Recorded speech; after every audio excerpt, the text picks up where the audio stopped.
Good evening. We'll begin with the Pledge of Allegiance. I invite you to join us. Pledge allegiance to the flag of the United States of America and to the republic for which it stands, one nation, under God, indivisible, with liberty and justice for all. Roll call, please. Gary. Here. Pepcorn. Here. Preston. Here. Strand. Here. Mahoney. Yes. Well, order has been restored. The Bison beat the Fighting Hawks, and that is something we are very glad to see a running game come back. And Kindred won the Class B basketball championship, and Grafton won the Class B girls basketball tournament, John.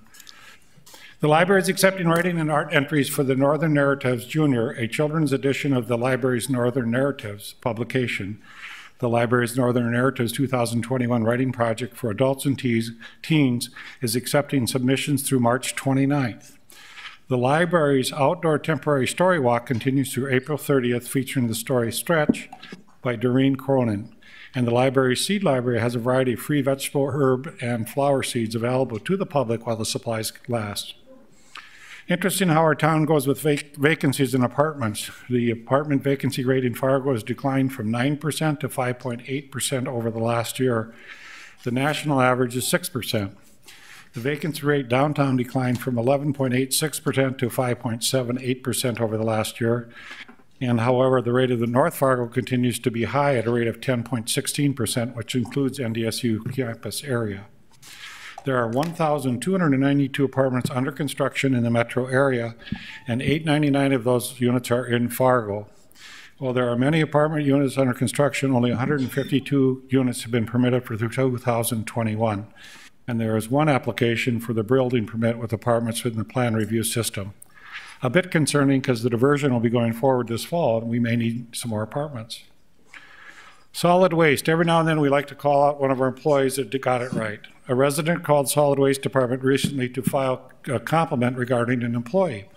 The caller said that they contacted Solid Waste earlier to ask if somebody could clean up the garbage at COVID-19 clinic at the old Gordman's location.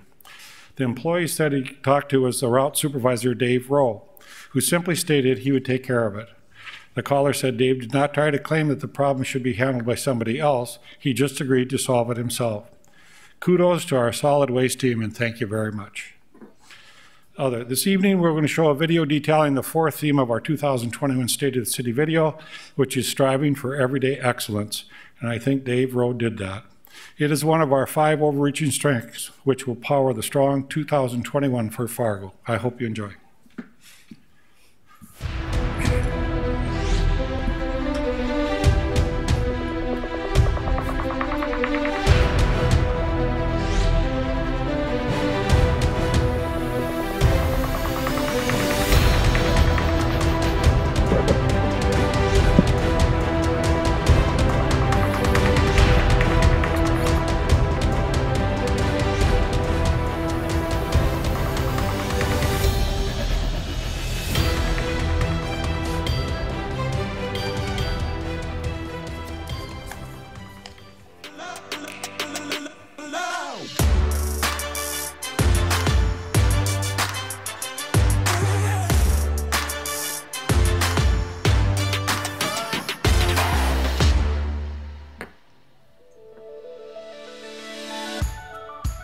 In Fargo, we don't only focus on the big things.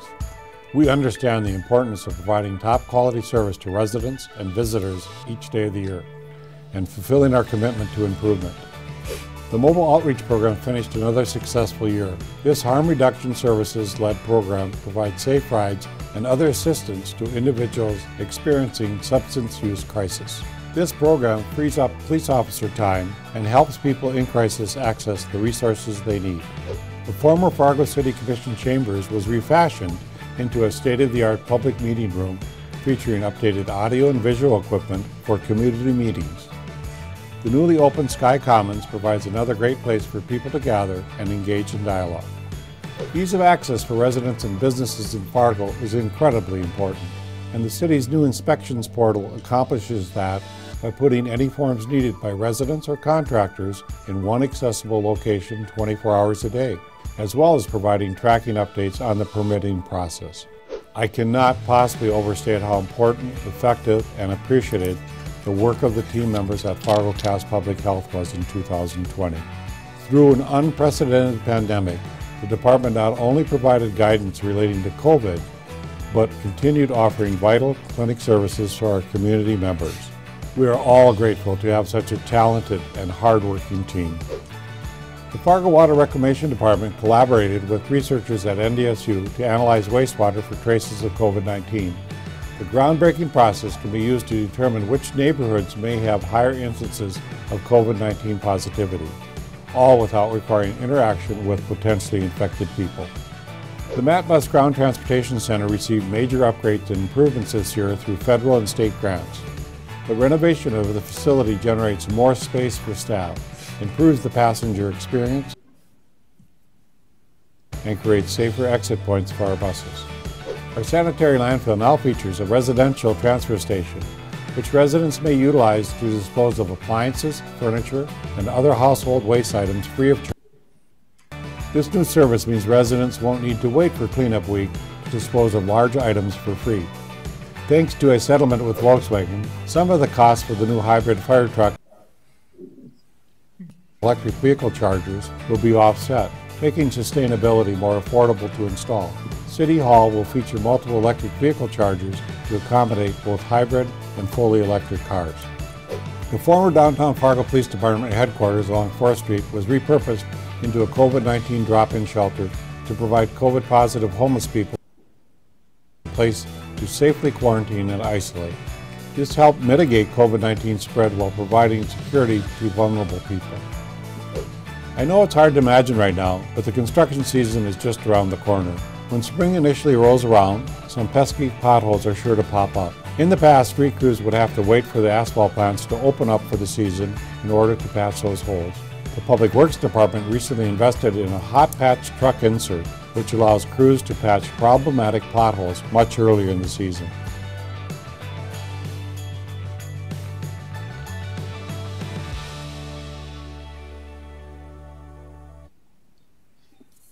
Very good. Is there a motion to approve the order of agenda adding an extra item at the end of the regular agenda to consider an amendment to the state of emergency ordinance? And I must say the state of emergency ordinance that was added was meant to be in the regular agenda from 2 meetings ago. Right. So it was left off. It was not your part to add it again. It was just, you assumed it would be on there. It's communication. So that's why it is. And we're just going to put that at the end of the agenda if that's okay. Yep. Do you have a motion? I so move. Second.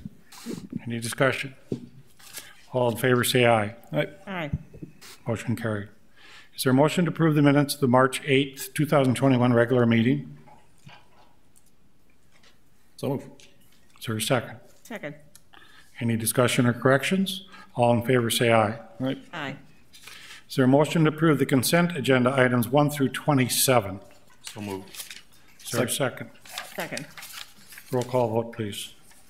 Gary, Yes. Preston, Yes. Pepcorn, Aye. Strand, Yes. Mahoney. Aye. We're now going to go to resident comments. You get 2.5 minutes. I think the rules will be put up here in the beginning. Wes Filame, you're up first.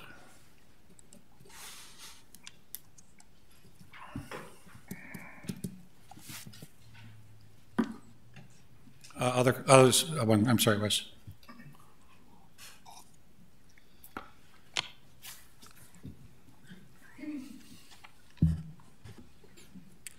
I'd like to start by saying, long live George Floyd.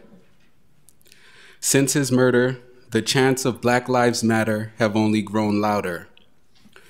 For those who don't understand why we scream Black Lives Matter, for those who don't understand why we say this justice system is stacked against BIPOC people, I ask you to consider this last year while we were displaying our flags on the footbridge to show unity.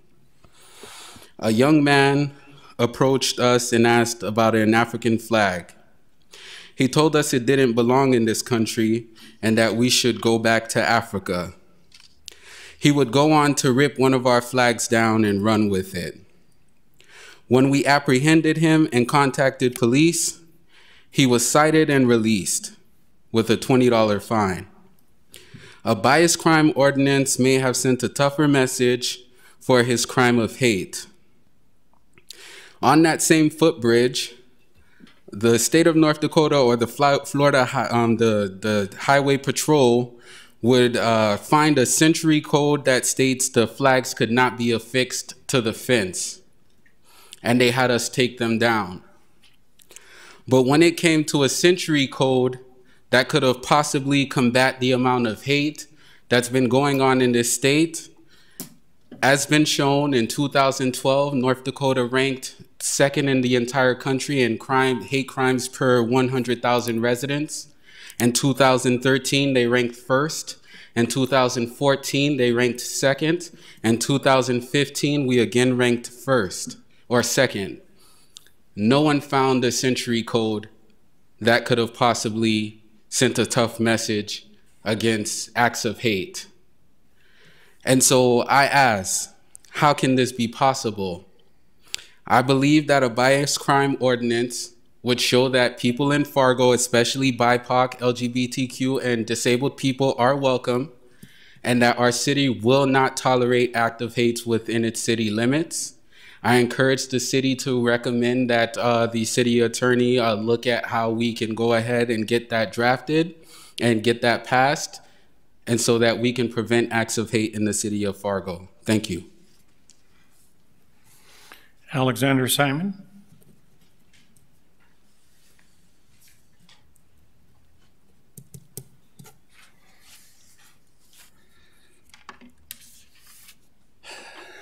Really hate being here. Makes me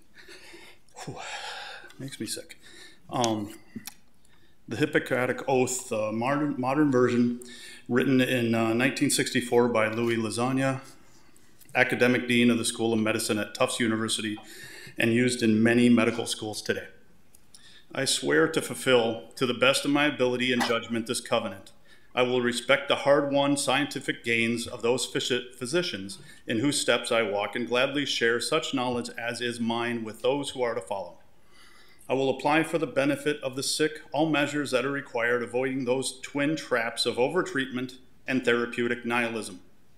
I will remember that there is art to medicine as well as science, and that warmth, sympathy, and understanding may outweigh the surgeon's knife or the chemist's drug. I will not be ashamed to say I know not, nor will I fail to call in my colleagues when the skills of another are needed for a patient's recovery. I will respect the privacy of my patients, for their problems are not disclosed to me that the world may know. Most especially must I tread with care in matters of life and death. If it is given to me to save a life, all thanks, but it may also be within my power to take a life. This awesome responsibility must be faced with great humbleness and awareness of my own frailty. Above all, I must not play at God. I will remember that I do not treat a fever chart, a cancerous growth, but a sick human being whose illness may affect the person's family and economic stability. My responsibility includes these related problems if I am to care adequately for the sick. I will prevent disease whenever I can, for prevention is preferable to cure. I will remember that I remain a member of society with special obligations to all my fellow human beings, those sound of mind and body, as well as the infirm. If I do not violate this oath, may I enjoy life and art, respected while I live and remembered with affection thereafter. May I always act so as to preserve the finest traditions of my calling, and may I long experience the joy of healing those who seek my help. In researching for today, I was overwhelmed by how many doctors ended up being murderers and serial killers. Faith Dixon.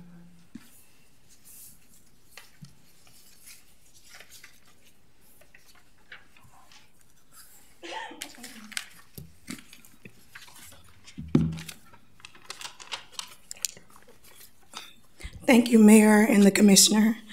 My name is Faith Dixon, and I want to speak about the reappointed members of the Liquor Board.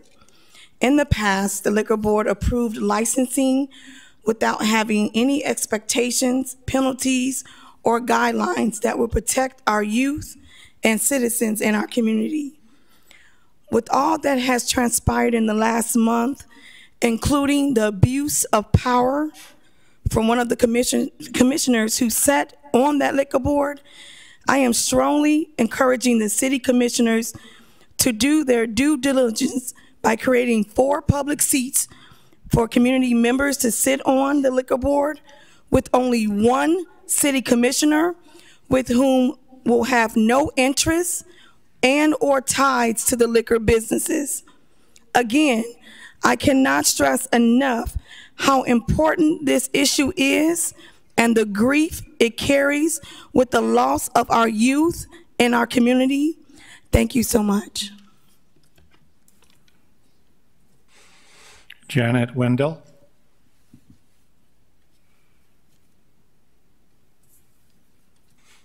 Janet Wendell. Kimber, do you see her in the room? No? No? Okay. We'll close public hearing and we'll go to public input opportunity.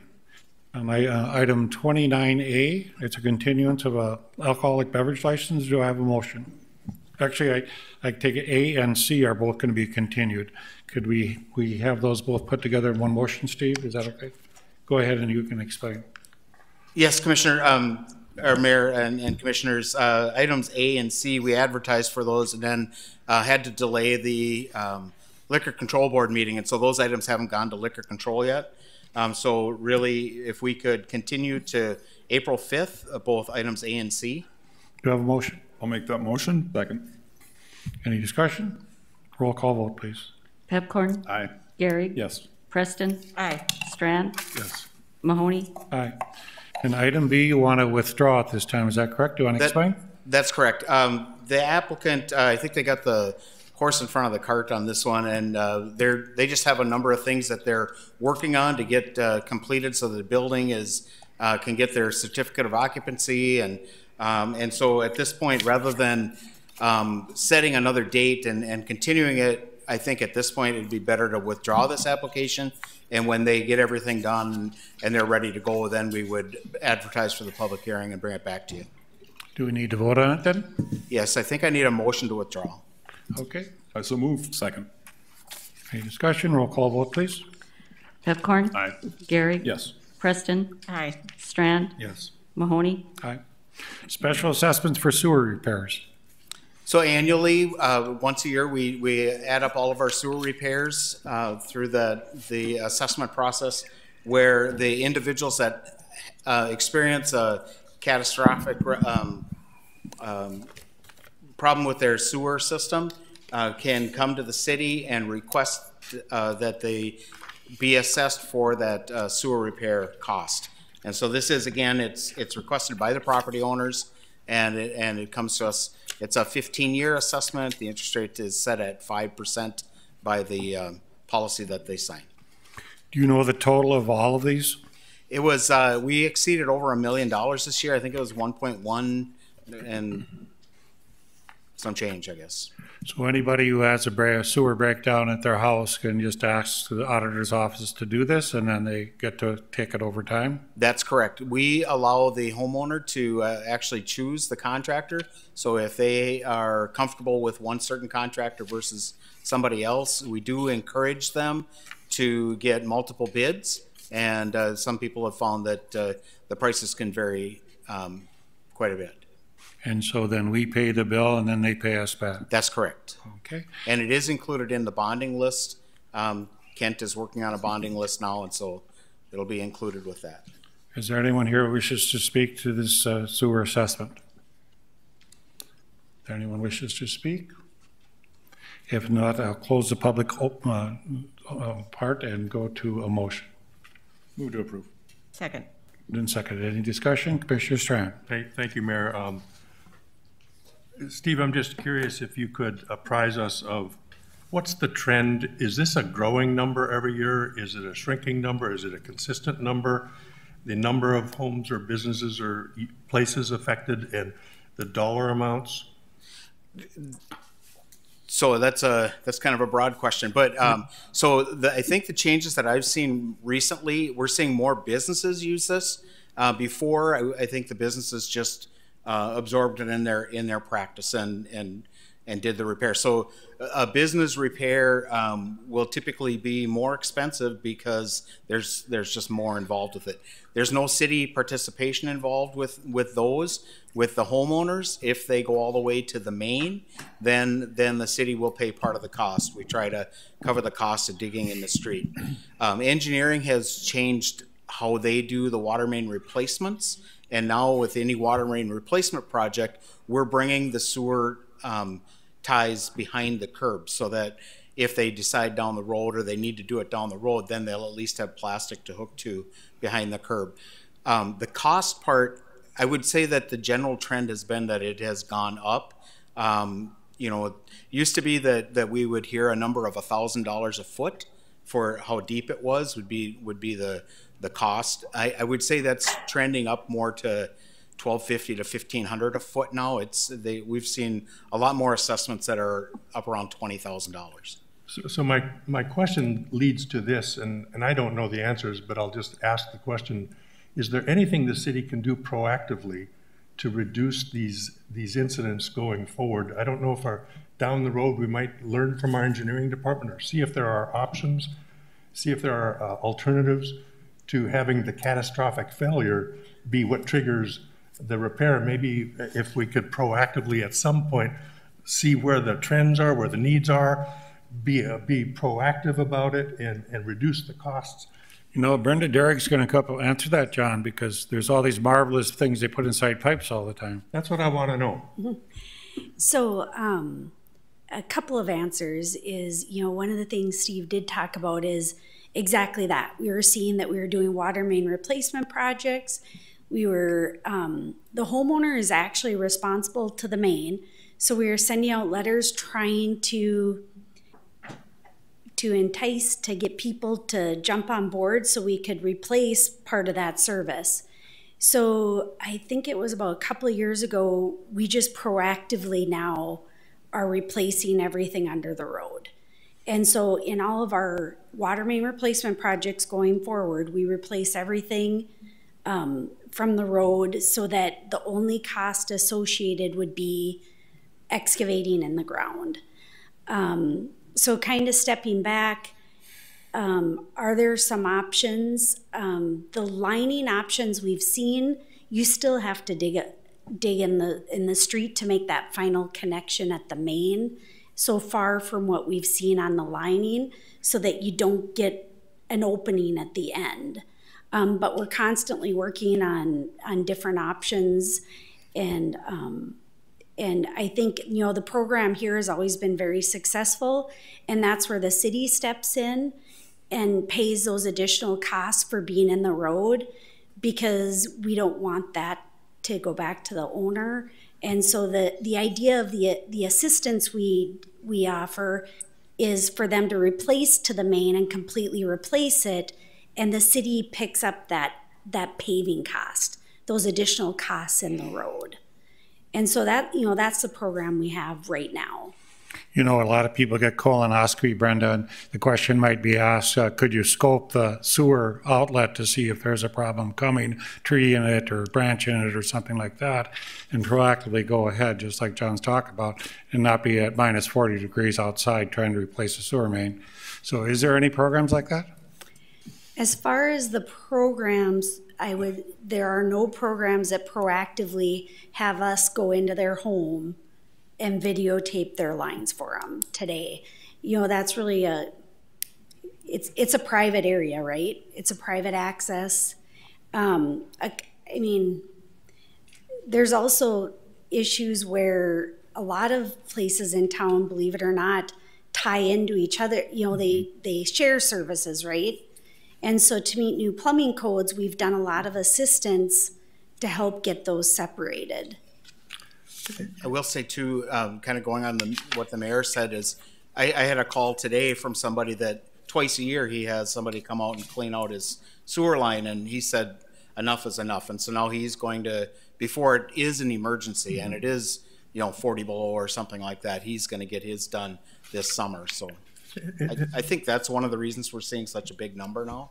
There's more people doing that. And I'll just leave it at this, my final comments, but a lot of folks, when they buy a property, they don't anticipate this type of a cost coming their way. And it's really catastrophic to their budget too. When you buy a home and you may not have run the mouse through who even knows you're supposed to. Right. Or should. And then you have winter hit and it's compounded by winter. So however, if there's anything we could do proactively to minimize the impact to people and the cost, and it's also a disruption to the neighborhood if you got equipment out there and tearing it all up, but this is pretty substantial. When you have a $15,000, $20,000, $20,000 bill against your property, 5% interest for 15 years, that's just really substantial. And I don't know what as a city we can do, or maybe we can learn from other cities or what they might do, but I'm all ears to how we could be proactive and minimize these impacts. And yet we are fortunate we have this program in place to help people assess it over time versus not being able to bank it. So there's value to that too. And John, we'll visit with some of the other cities. I think we're in front of the other cities, unfortunately, where we have a program that a lot of cities don't have. And we have funds that a lot of cities don't have. And so I think, in this area, we're above. Mm-hmm. And so, but always visiting about maybe anything else we can do or to help initiate. We're always willing to listen to any different ideas too. Thank you. Well, I think it helps with Steve is we could put a communication out there, or at least with our communications team, that if you have a problem with your sewer and having issues, this program's available for you, so you get it fixed this summer. I think that's a great idea, Steve. Thanks. Roll call vote, please. Gary. Yes. Preston. Yes. Strand. Yes. Pepcorn. Aye. Mahoney. Yes. Number E, street vacation platted portion of 2nd Street North between 1st Avenue North and 5th Avenue North, including a portion of 4th Avenue North bounded by portions of North Dakota Urban Renewal Edition. Approval recommended by Planning Commission on 6/6/17. And Donald Kress is a little late with this, and then you're actually wearing a St. Patrick's Day sports jacket as well. You're a little late for that as well, Donald, but go ahead. Good evening, Commissioners. Donald Kress with the Department of Planning and Development. It's my first meeting of spring tie, so, okay. So that's kind of like the Christmas sweater there. I'll be presenting the next 3 items. The 3rd item has an ordinance prepared by the City Attorney's Office. Commissioners, items 29E and F go together somewhat. I'll present them separately, but they have to do with the relocation of 2nd Street North, which every time you come to the City Hall, you probably realize has been done already. This was so we had to vacate some right-of-way here and then dedicate some new right-of-way. This was the original route here. Here's where the City Hall is now. Here's the old City Hall here. And area under construction in 2016. And now the current route here, as you see, swings over here, takes out the old Shakey's, for those of you who remember that. Here's the new City Hall. And here's the park and bike trails area. So these will just go through quickly. Again, that vacation right-of-way plat vacates these areas of 2nd Street, 4th Avenue, and then this is, it refers to the right-of-way between blocks of 4 and 5 of the North Dakota Urban Renewal Edition. That's what that is. That just lays that out a little more where those are. And here's the vacation plat oriented so north is at the top for easy reference. And the recommended motion is stated in your staff report shown on the screen. Commissioners, if you would wish to approve this, please refer to the motion on the screen. It's just a little better worded and more detailed than the one that's in your Very good. Is there anyone present who wishes to speak regarding the street vacation? Anyone wishing to speak on this? If not, we'll close public hearing. Do I have a motion? So moved. Is there a second? Second. Preston Garrick. Any discussion? Roll call vote. Preston. Aye. Gary. Yes. Strand. Yes. Pepcorn. Aye. Mahoney. Aye. Item F, plat of dedication of 2nd Street North, portions North Dakota Urban Renewal Edition, Kenny and Devitt's 2nd edition, and portions of vacated 2nd Street North, 4th Avenue North, 5th Avenue North. Approval recommended by the Planning Commission in 6/6/17. Donald Kress to explain as well. And the commissioners, this is the follow-up here. This is the dedication of the new route of 2nd Street there.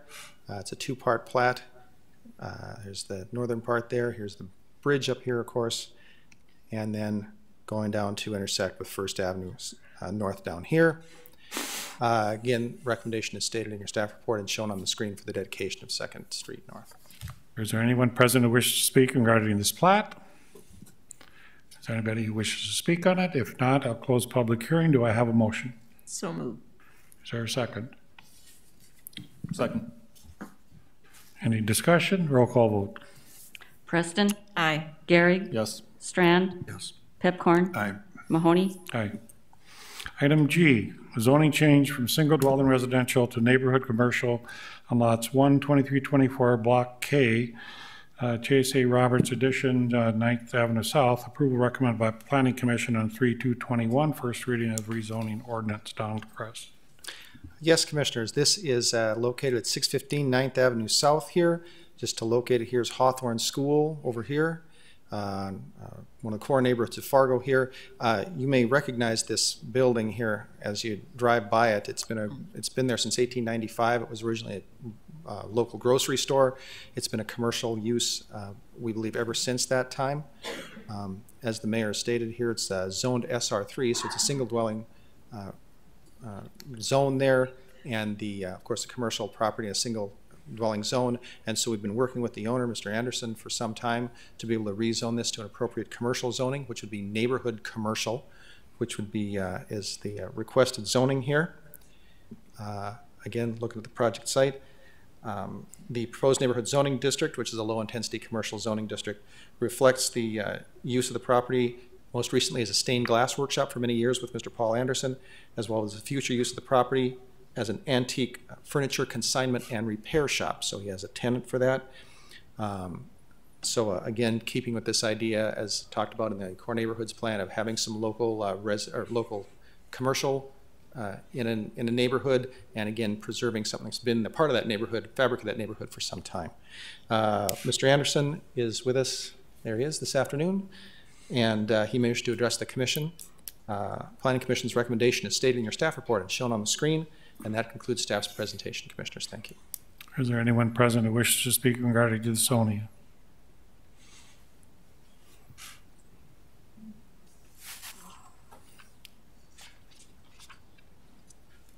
Alexander Simon. I live in that neighborhood. I'm just a couple blocks away. My main concern is if something was done to the building, or if, worst case scenario, it burned down and then things significantly change. I'm not against rezoning it. It's actually accurate to what the use of the property, and it just makes sense. My main concern is if it just gets bigger, the scope creep. And I don't want the houses near it built or bought by the same owner, and then everything torn down like a Monopoly game, and then something bigger gets put there. That's just my concern, and frankly, a lot of my neighbors have that same concern against rezoning in general, that it just keeps going. So, thank you. Donald, do you want to respond to that? Comment on Mr. Simon's point there. The neighborhood commercial area is generally designed for small areas like this. It's not a large scale rezoning. Certainly understand your concern, Mr. Simon, but it's intended to just be in a limited area like this. So if he bought the house next to it, he can't really expand that unless he went to zoning and the commission? Yes, sir, that's correct. Any other rezoning would have to come back through this commission, and you would be notified. Where do you live in this, right around here, sir? Yeah. Oh, okay. Oh, okay, good enough. Thank you, sir. Is there any else present who wishes to speak? If not, we'll close the public hearing. Do I have a motion? So moved. Is there a second? Second. Barry and Preston made the motions. Any discussion? Roll call vote. Gary? Yes. Preston? Yes. Strand? Yes. Pipcorn? Aye. Mahoney? Aye. Thank you, Commissioners. Desi Fleming, are you virtual today or? Oh, there we go. I am. You're up. COVID-19 update.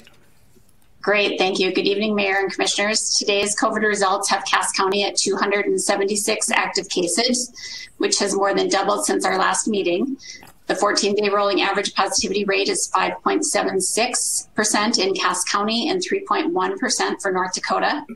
Currently, there are 19 individuals hospitalized across the state. Deaths in Cass County remain at 196. Through surveillance, 7 individuals with the UK variant strain and 4 individuals with the California variant strains have been identified within the state. Although testing numbers have significantly decreased, they have remained fairly steady since mid-January. The Center for Medicare and Medicaid Services has updated the status for Cass County from green to yellow, which will now require skilled nursing facilities to test weekly for the next 3 weeks or till positivity begins to decline. This color designation is different from the state's risk category designation and refers specifically to long-term care. As a reminder, our COVID testing location has changed to the strip mall at 3051 25th Street South. Rapid tests are available to the general public Monday through Friday, along with other priority group testing. Commissioner Preston did ask that I review the metrics set forth by the physician panel for the Red River Valley Task Force when reviewing the mask mandate expiration. Those metrics include a 14-day rolling average positivity rate consistently less than 3%, vaccinations offered through the 1B priority group, and no widely circulating variant strains that are not responding to vaccine. Currently, we are meeting 2 of the 3 metrics. The increasing positivity rate has raised concerns within the physician groups with feelings that letting the mask mandate lapse tonight may be somewhat premature. Fargo Cass Public Health remains very busy with our vaccination efforts. As of Sunday, there have been just under 76,000 vaccines given in Cass County, representing a 37.39% first dose coverage rate overall. Fargo Cass Public Health has given 26,000 of that total. We are working in the 1C priority group, which is essential workers, and also encourage any 1A or 1B individuals that haven't previously been vaccinated to sign up as well. The state put out a press release last Friday that on March 29th, phase 2 vaccinations will be offered to anyone 16 and over. Fargo Cass Public Health is also on course at this time to meet that time frame as well. And in addition, we'll continue to prioritize those individuals in the phase 1 groups. Our process is going well, and I'm very proud of the efforts of staff with our mass clinics and other ongoing pandemic response activities. It's our hope that all will consider vaccination if they are able, so that we can continue to make positive strides towards higher immunity. And I can answer any questions anyone has. Thank you. Any questions by the commissioners? Commissioner Preston? Yeah, Desi, can you give us a sense of the vaccination rates of the higher priority categories? You, I think, did that for me about a week ago, but could you give us an update? Or yeah, so I think the state sends out estimations, and they're based on, one is based on census data, one is based on the immunization reporting system. So in the 75 plus, I believe it's like 69 to 75%, and similar then in up through the 64. The lower age category probably is, I think that's more around like the 30%, so it's a little bit lower in that group. But we've done well in some groups, and then we still need to do some work in others. Any other questions? Commissioner Strand? Thank you. Desi, I'm just curious and I'm concerned when we lift the mandate, or the mandate across the state and other mitigations are lessening. Then I look outside downtown. We had hundreds and hundreds and hundreds and hundreds of people bar crawling a week ago Saturday night. And I understand the desire to get out. Then we had a St. Patty's Day event itself, and then we had a parade with who knows how many people gathering. And then we had a whole nother night of bar crawling this last Saturday night. And I understand completely, but you help me understand the risk that is associated with this type of an opening and activity stepping up, or is it not a risk? Well, I think we're seeing, obviously cases in our area. We've had sporting events, the larger sporting events, the basketball tournaments, things like that, where masking wasn't very prevalent in those crowds. So we've definitely had some cases from that. We've had cases from travel, and then we're still having community spread. So, under the green recommendations, masking is still required for being in those public spaces when we can't physically distance. So Our message from public health is not going to change. Masking is still a huge part of where we're at right now, especially with our numbers going up. Commissioner Strand. For the sake of discussion, I'm offering a motion. I move that what was previously a mask mandate be changed to mask guidelines and be extended 2 more weeks through April 5th. Is there a second? I'll second it. And John, there's no consequences or anything, it's just basically a recommendation. It's a recommendation, Mayor, and I think that we had the right reasons for our recommendations in the past. I understand the public desire to minimize the enforceability aspects of this. However, I don't want to abandon the higher value of trying to keep as many people as safe as possible and having that expectation very clearly to the public. There's also many businesses I'm hearing from people on all sides. I'm sure you all are too. There's businesses, however, who would really appreciate us continuing a little further so that it's not all on their shoulders when they meet somebody at their door and have to deal with this consequence of somebody saying, well, and being confrontational about it. So my sense is if we could do like West Fargo, change it to guidelines, continue forward while we're also minimizing the enforceability aspects of it. So we're giving a lot more leniency, but keep the standard clear. But didn't the West Fargo go off tonight as well? Doesn't their quit on the 22nd, even their guideline? Yes. And again, I'm not on their commission. No, I just, but for public information, I believe they're tapped to our mandate. And I understand people want this done, but it's my best judgment to try keep going a little bit further while the vaccinations are going on and while we're still gauging the impacts of variants in our community. Any other discussion? Mr. Preston. I would certainly support this. I think in starting to pull back from the mask mandate, we still need to be clearly telling people it's best if you wear a mask because we're not beyond this yet. So, you know, having guidelines in place like this, I think would be a good kind of compromise of sorts. Mr. Gary. I think we lose a lot of credibility when we mandate things that aren't required. Whether you call it a mandate or a suggestion or something, everyone's going to assume it's a mandate, just like it always has. So we have the numbers that we need. We're much better off than we were just a couple months ago. The numbers are way down. We told the public that this was going away tonight. They all expect that to happen.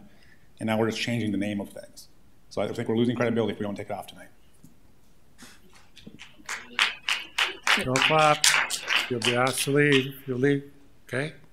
Mr. Chairman. Mr. Preston. So I think we need to be clear that the numbers are actually going up in this last week. So it's not that they're so low and that we're out and safe. It's not. They have been going up in the 50s and yeah, the positivity rate's going up, so it's still a concern. And I think we just need to make sure we're sending that message. Be careful. Continue with the mask if you can. Our last death in Cass County from COVID was February 24th. We have not had a death since that time. We are now vaccinated almost at least one dose, 50% in the community. The other issue we have is we have better treatment for the COVID. We have less people in the ICU. And with giving them monoclonal therapy, once they're positive with COVID, a tremendous change in the death rate. We have vaccinated, Desi's group and every group has almost vaccinated every vulnerable or high-risk patient in the county and has continued to do that, offered it to them, and we'll be through 1C at the end of this week.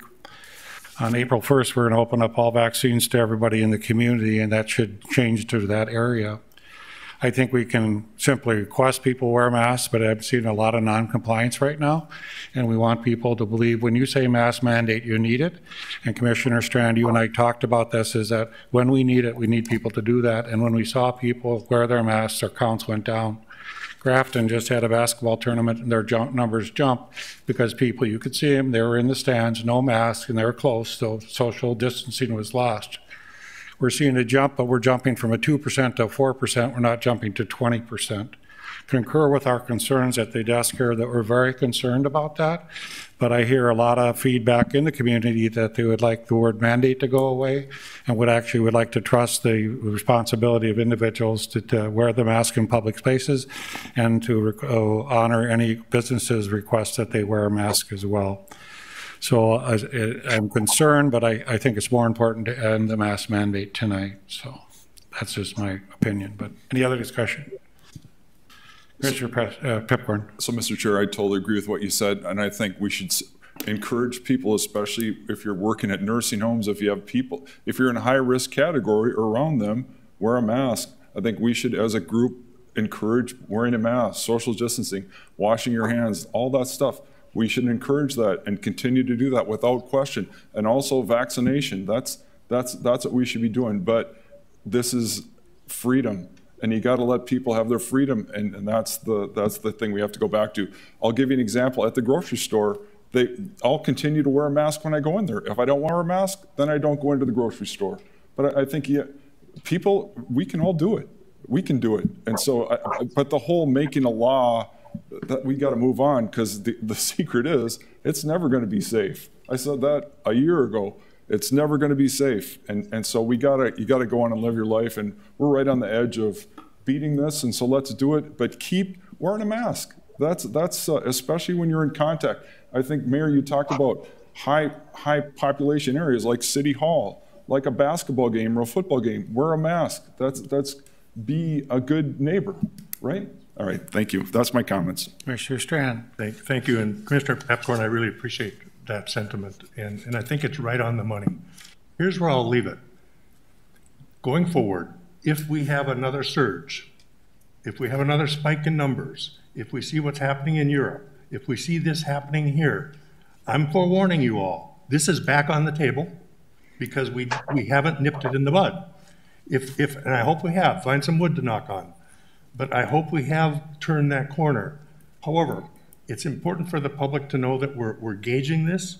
We're still not certain the best action going forward. I'm okay with lifting this mandate, and I'm very okay with it now. However, I'm hoping it's not a misstep, because that's on us. And I would say we have the flexibility 2 weeks to come back to this issue, Commissioner Strand, as you had stated. So I'm more in game with that. Any other discussion? Roll call vote on the motion. Strand? Yes. Preston? Yes. Gary? No. Pipcorn? No. Mahoney? No. Drought status update, Bruce Grubb and Troy Hall.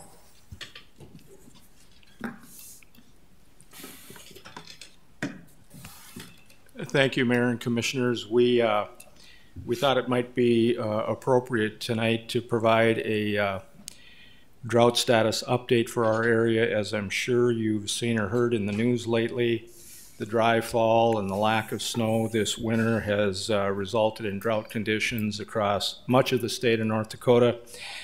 As a matter of fact, what we show up here on the screen is a map of the most recent data reflected on the U.S. Drought Monitor website. So you can see that much of the state of North Dakota is experiencing some level of drought conditions. And so with that in mind, we've prepared a presentation focusing on a couple of things: our water supply system and our drought management plan. Some of this you've seen before, and I apologize for that, but we're giving this partially for public benefit as well. So thank you for the time tonight. And as I've mentioned before, this is important to not just Fargo, but our region as well, because over the past several years, Fargo has become a regional provider of not just water services, but wastewater services as well. So you can see on this screen, the dark blue balloons show the regional water partners that we have. It includes West Fargo, Cass Rural Water, most of Cass County, and Industry. And then the lighter blue balloons show the regional wastewater partners that include many of them now: Horace, Harwood, Oxbow, West Fargo, and the Southeast Cass Rural Sewer District. And this slide I showed before as well, but this just illustrates the paradox that we face here in the Red River Valley: either too much or too little water. Picture in the upper left is a picture of the Red River in 1988, where at one point that summer water was not even flowing over the Midtown Dam. And then, of course, everybody remembers the flood of record from 2009. And this is an interesting graphic. This is just a 2-year period on the Red River, and it's 2011 and 2012. You can see on the left side of this graphic that through most of 2011, flows in the Red River well above normal, and then less than 24 months later, flows had dropped to well below normal. So this just shows you how quickly things can change in the valley. And this is an interesting graphic of Red River flows that were recorded. This is a 110-year period from 1901 through 2011. And you can see that it wasn't just the drought of the 30s that kind of sticks out on this graphic, but it also shows that in the 80s, 70s, 80s, 90s as well, that the Red River hit points where it wouldn't meet our current daily water use. And so that's what this tries to illustrate. Those black bars are 7-day measured low flows in the Red River. Horizontal red line is Fargo's average daily water use today. Horizontal green line is the peak recorded water use today. And then the horizontal blue line is our current water treatment plant capacity of 45 million gallons a day. Bruce, does that include West Fargo, the daily? That data includes West Fargo, yes. Thank you. Fargo has a surface water treatment plant and obviously relies on surface water sources. And so we currently have 3 permits. We have a permit for water on the Red River, a rather large appropriation.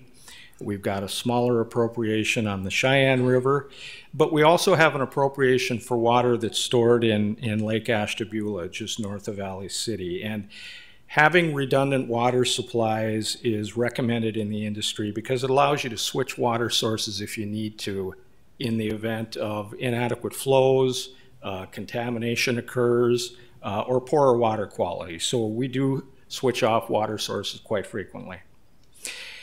The problem, though, is that in a 1930s extended style of drought, modeling has shown that the only reliable source of water in the entire state of North Dakota is the Missouri River. And that's because it makes up 95% of all the surface water in the state. We've also shown this one before because some of the questions have come up over the years about being wasteful with water, and we think we're being good stewards of our water resources. And this slide sort of bears that out. It's a 30-year period from 1980 through 2010, and you can see that the trend over that period has been following a somewhat steady decline, and decreased from about 150 gallons per person per day in the early 80s to about 120 gallons per person per day in the 2010s. Good news is that decline has continued over the last decade, so now we're at the point where we're at about 100 gallons per person per day. So we're proud of that and trying to achieve some water resiliency through conservation as well. And so for conservation purposes, we categorize our water demand into essential use and non-essential use. And non-essential use is primarily outdoor water use. And because of that, tends to be very seasonal in nature. So our drought management plan or restrictions, we try to get at the non-essential component first before we get into the essential components. I've been at this for more than 30 years. Fortunately, we haven't had to get into the essential component yet, but our drought management plan sets us up to do that if we need to. So for drought resiliency, obviously the Missouri River is the answer. There's been a lot of work done on economic impacts of an extended 30s type drought in the Red River Valley. You can see that $27 billion negative economic impact if we don't have sufficient water here. That would be over a 30-style drought that would last 10 years, so we want to avoid that. So the long-term permanent drought solution is, of course, the Red River Valley Water Supply Project. But our short-term solution is our drought management plan, and that original plan was adopted first in 2003. It's been updated since then. And the current plan contains measures or actions that could be taken in the event of an insufficient water supply. So at this point, I would like to call on Troy Hall, our Water Utility Director, just have a few more slides left, but he'll lay out some specifics of what are in the plan and give you our current indicators where they say we are as far as drought severity. Thank you. Troy.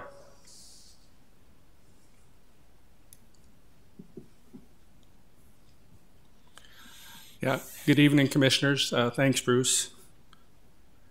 So with our drought plan, our latest version of it, what we look at is a phase plan. There are 4 different phases, and as the water condition gets more concerning or more severe, we move into the different phases. The formal phase that we'd be in would be City Commission directed, but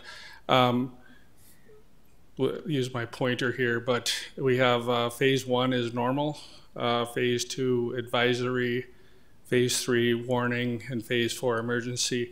And with each of these phases, we're looking for a % reduction in water use to get us within what we can provide as water service. So when we look at the normal phase, we do try to, as Bruce mentioned, we do try to promote conservation. So we're looking at 0 to 5% reduction. Advisory gets up to 10%. When you get into the warning and emergency is 25 to 38%. So that's pretty substantial and gets into getting us down to that winter time or essential water use that Bruce talked about. So as far as drought response, we have a table here that has the different phases and how these are examples of how what we look for water use under the different phases. We do have, these are examples, we do have more definition on our water treatment plant website, but we always try to promote conservation. So under all the phases, water conservation is voluntary. When we get into one thing we do each year between Memorial Day and Labor Day is ask for voluntary odd even watering. And as we move through the different phases here, under phase 2, the odd even watering would be mandatory. Under phase 3, it would be banned, phase 3 and phase 4. And we'd shift down to 1 day a week lawn watering. So essentially, as we move through the phases, we reduce the water amount. One other thing is, like we see some start today, fire hydrant flushing for the season. As we get into the different phases, we want to conserve water, we stop the hydrant flushing. And this is another way to show what we're looking for as far as water use under the different phases. And the way we can think about it is, even though it's drier, we're trying to get into the phase 3 warning and phase 4 emergency. We're trying to get in a position where phase 3, where just like a wet year, so we just don't have the dry, real peaking days that take a lot of water. And in the phase 4, we're again getting down to that essential use. So lost my mouse here, but the peaking factor, that's what that is peak day to average day for the water use. And right now we're about 2 normal years, and then we try to get that down to again wintertime use. And getting into some of the tools we have to look at water use. Show you a tool we have on our control system, and then I'll show you a drought status report. This is one of the things we have in our control system. This is water use for last week. So it's looking at Friday, March 12th through last Thursday. And again, if I can find my mouse. So this is what happens is we can watch the patterns for water use, you get a peak in the morning, and then it goes down overnight and sort of repeats that pattern. But after a while, you can start seeing different patterns for different season and different days of the week. So we have in this particular graph, the blue line, that's Fargo and Cass Rural water use, and the green down below, that's West Fargo use. The red is the total for the West Fargo and Fargo and Cass Rural. So we can see that if you start looking at the data, you can see on so we have Friday is the first one, Saturday, Sunday, you can see people getting up later. We watch this, so like say we have a fire or a big water main break, we can pretty quickly figure out what that volume is. And in fact, I was working with a couple of operators, and we did look it up. We could see halftime at the Super Bowl that a couple of years ago that the water use did go up, but we can see all that definition. So what we're trying to do in a drought situation is we try to we try to encourage the public to conserve water to get into the patterns we want to use. So this is just one tool we have in our control system. So on March 17th, it looked like they drank more beer than water. Is that what you come out of that? Yeah, that's probably true. So yep, I guess I went to NDSU, so that was pretty great. But then getting into the drought status report, these are the things that go into it, and I know there was a graphic on the initial slide. But what we do is, in a couple of slides, I'll show you an actual drought status report. But the things that go into it are the Palmer Drought Severity Index, the Standard Precipitation Index, stream flows, and reservoir flows.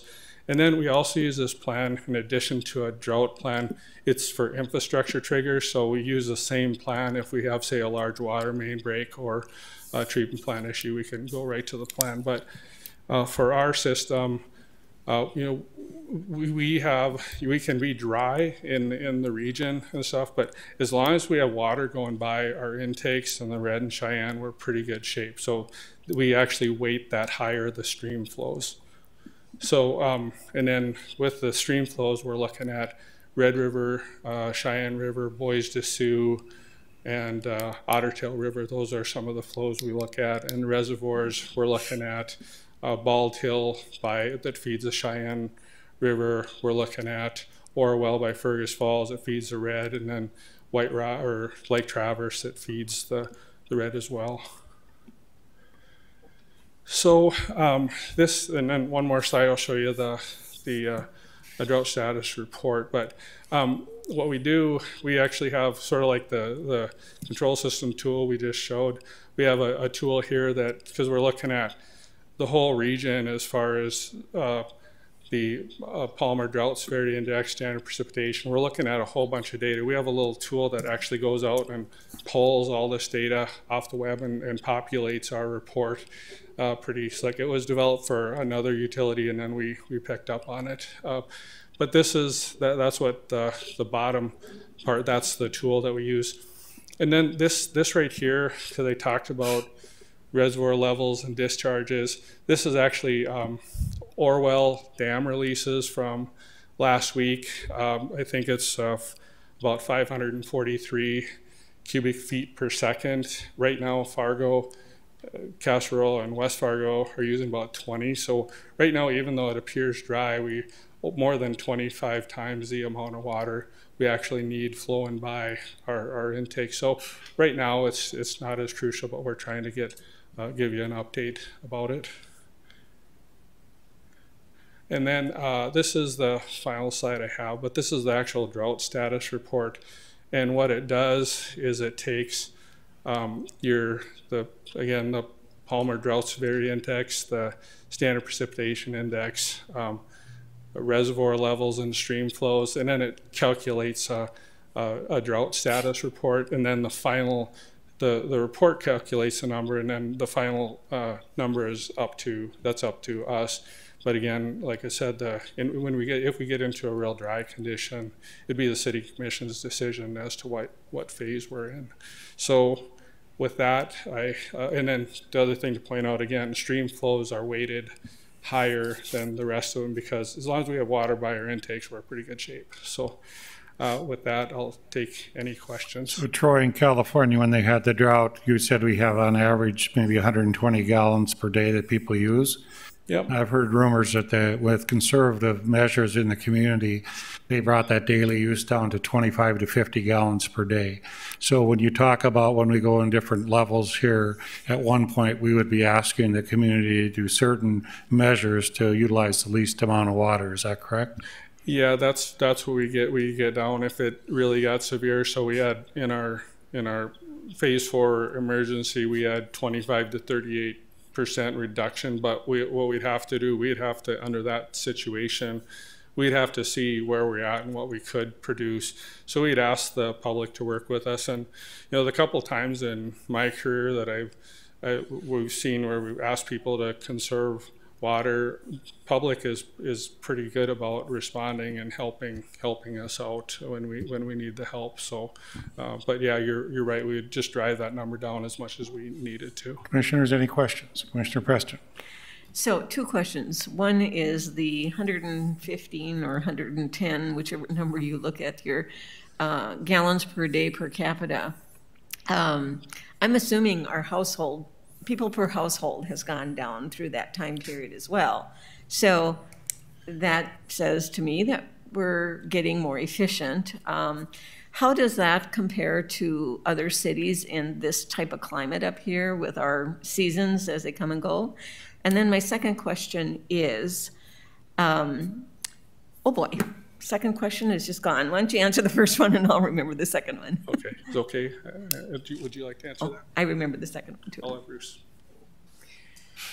The per capita daily water use, if you looked at the beginning year, I think it was 1980 on our chart where we first tracked at 150 gallons per capita per day. At that time, the national average was 180. So we were kind of proud of that we were trailing the national average. Troy, do you have any information on the national average today? And I think we've been able to achieve that reduction through efficiencies. I mean, plumbing fixtures have gotten more efficient. We've been accused of the price of water has helped as well because the price of water has gone up. But we think we've got an educated community on water conservation, and just now the newly formed SRC committee, there is awareness about water conservation. I think people practice it by and large here. My second question was whether we have codes or incentives or anything that would encourage people to put in the more water conservative kind of technologies in their home, whether that be appliances or toilets or whatever. We don't have that yet, but that's a topic of discussion at the newly formed SRC. Thank you. Mr. Pepcorn. So, Mr. Chair, first of all, I have to say I enjoyed Commissioner Preston talking about conservatism. That was inspirational. But my question is for Bruce about the Red River Water Supply Project. If you could talk about that with the funding and then also the timeline, how long will that take? Thank you. Well, the good news is that is our permanent solution, and you'll probably recall you saw most of this presentation when I stood here asking for approval for the interim financing agreements. 3 components of that project. 1 component's been started, 2 have been bid, and the bid's awarded, and so that was called early out construction. It had to deal with permitting, but those are underway, and that's Mayor, you've been chair of the Lake Agassiz Water Authority for a long time. It depends on if you talk to the optimist, it's a 6-year build. The pessimist is a 10-year build, but we would sure like to push for the 6-year build, obviously. And so we've worked real hard putting together funding plans where we as the local water users can have an affordable product for our users. But permanent drought protection is really important to us, and we're working real hard to get that. And recently, there's question on a bill for a 40-year loan at 2%, and since the locals are paying 25% of the project and the state is 75%, that's critical to our small users and the city of Fargo, because otherwise your water rates will go up. Mr. Strand. Thank you. I have a basic, simple question. Can people dig wells and do their own irrigation for their yards without having to depend on the city system of treated water? Interesting you brought that up, because we actually just had a question like that this past week. I had one other question in like 2013, so this is the third time I've been asked in City of Fargo. But yeah, we talked to the State Water Commission. We talked around. They can do that. The problem is the geology in the Red River Valley. We have a lot of clays. There's not many pockets of sand and gravel pockets where people can drill wells. And then also it's really expensive once you start looking into that for it to become cost effective for you to actually drill a well and use it for irrigation. But I'd say the probability of you catching, or you'd have to drill down pretty deep, and catching an area of sand and gravel pockets would be kind of tough, I think. So, but they can do it. It's not prohibited. And my second question, and again, this is where my brain goes, but if we have low water levels, the water we are working with is more contaminated because it's runoff from fields and all the agricultural chemicals so I'm guessing that there's a much higher concentration of contaminants in lower levels of water than high levels of water where it's diluted. How does that affect our treatment processes and our guarantee of delivering safe water to our consumers? Thank you for that. I just love it when I get to ask Troy Hall about reverse osmosis membranes, and that was something that we anticipated when we expanded the water treatment plant to the tune of about $100 million. But it works very well, Troy, probably as good as there is in the business for removing contaminants.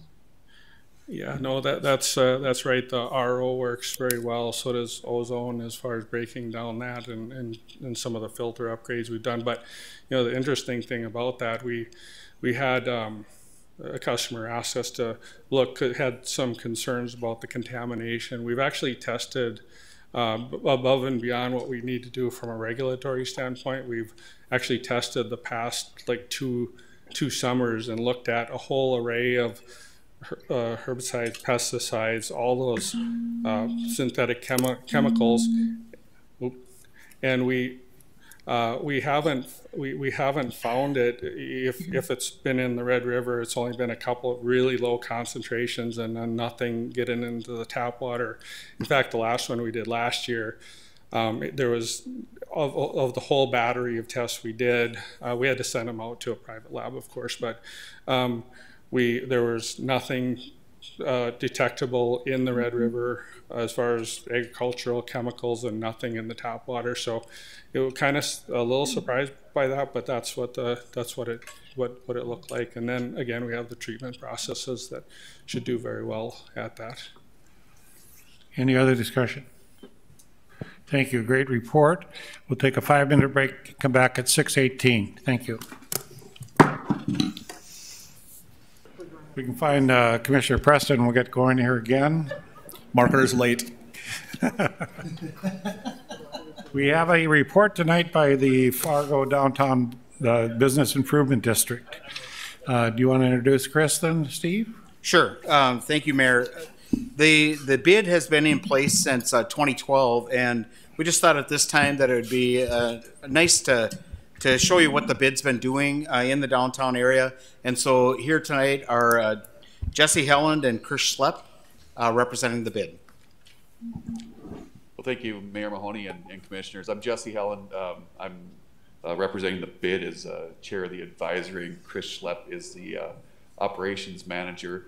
And just wanted to do an update, kind of a year in review for 2020, since we were last here, I believe in October, and committed to providing some regular updates to our operations, and would like to go through a couple things that we accomplished in 2020, what we're working towards in 21, and answer any questions that you might have.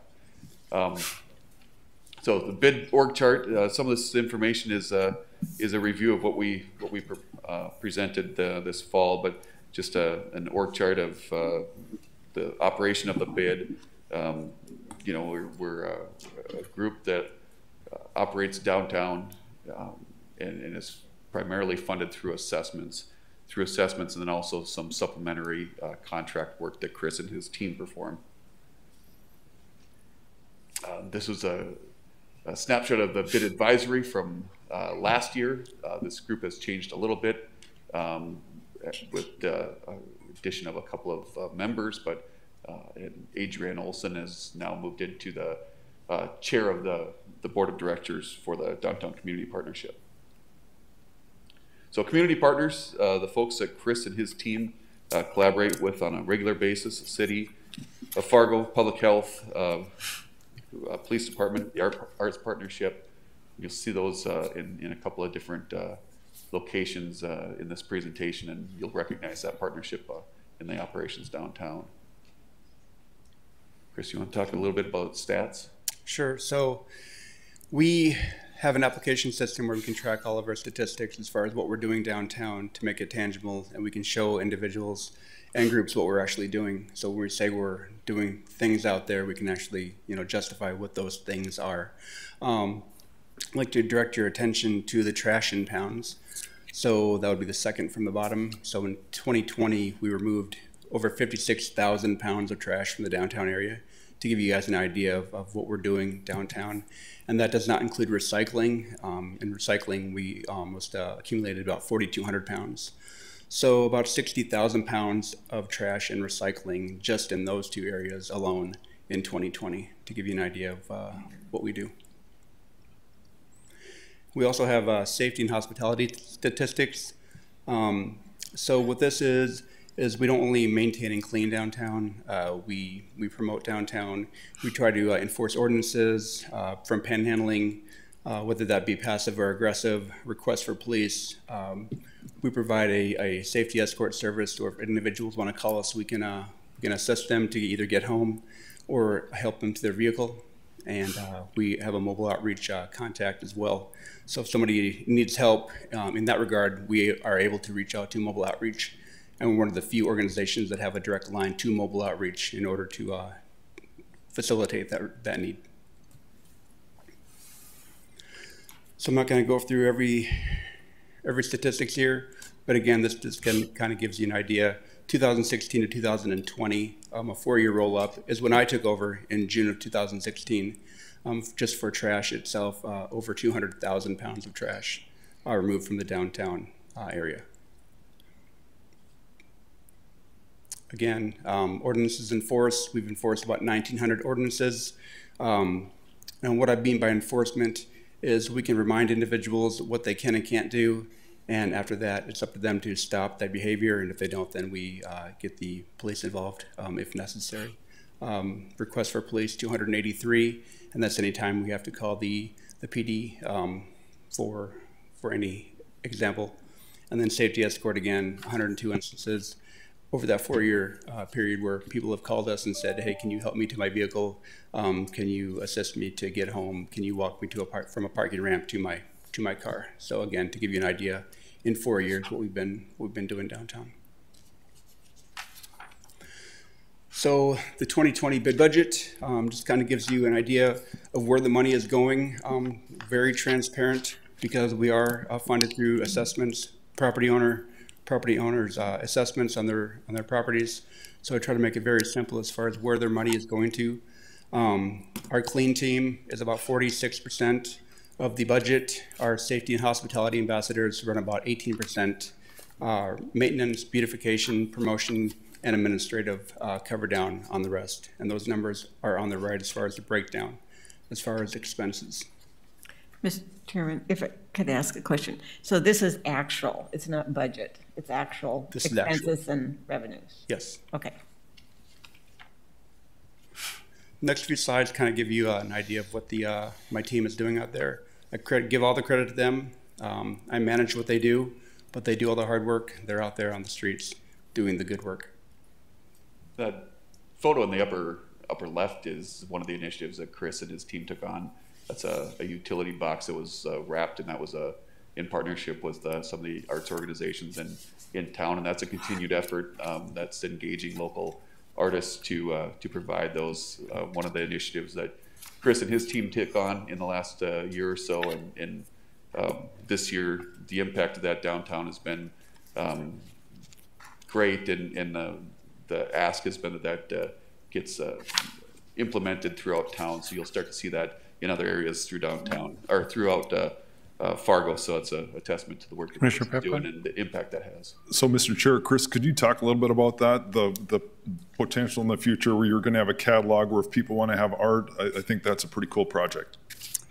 It's an idea that was I found in Louisville, Kentucky, and basically they put a catalog together and individuals could pick a piece of art and they could put it on whatever infrastructure was approved, and they'd pay a fee, and that artwork would go on that piece of infrastructure. Obviously, we're still working out the kinks and the details as far as what that program looks like, but if all goes well, we'll have that program implemented not only in downtown Fargo, but Fargo, West Fargo, Dilworth, and Moorhead, if everything goes according to plan. Right now we're in the infancy program stage of that program, but we'd hope to get it running no later than summer this year, and there's more steps to work out though. That's great. I think that's a great thing. Just a couple of things real fast. First of all, for St. Patrick's Day, Mayor, I don't know if you saw that, but they had Irish and American flags on all the lights in downtown Fargo. That was awesome. So thank you for doing that. Looked very friendly. I don't know if you noticed that. When you go downtown in the wintertime, the lights are beautiful. It's beautiful. And so, I want to thank the staff. Last year was the most difficult we could probably ever have with all the challenges. We had a lot of pressure with people on the streets, and I think it might have been your most difficult year, but hopefully it'll get better from there, but you did a great job. And then a couple of real quick things. So on St. Patrick's Day, I was downtown. I won't say where I was, but I really appreciated Deputy Chief Renner is here. They did a walkthrough. Okay, I was at Dempsey's and they walked through. I really like that. We had a couple of officers and they just, that's never been done before. And I think that's a great idea, just to have people walking through saying hi. And I talked to somebody, they said a couple of the officers were fairly good looking, so they wanted to talk to them even more. So I don't know if that was appropriate or not, but I just think that's a great idea, to have the officers going through and trying to promote safety and letting people know they're there. I think that was great. So, and I'm sorry to get off topic, but I think that was a great thing. All right, thank you. I'm sorry for Strand. Thank you, Mayor. While you're on the page, if you could just back up one slide. This is getting at the question I was going to ask, and it triggers it visually. And I remember many times being asked over the years why we don't have more recycling receptacles downtown, especially when there's like a street fair or something. And that picture just is glaring to me, that we need to be able to publicly separate out garbage and recycling for the greater good. Can you just update, where are we with recycling downtown? Where are we with receptacles? Are there enough now? Are there more coming? Currently, I have a recycling bin at every corner that I have a public trash can on Broadway. Okay. So they are marked in blue. It's very specific on what goes in those cans and bottles only, to make sure there's not cross-contamination, to make sure that recyclables actually can be recycled when it goes to Minn Kota recycling.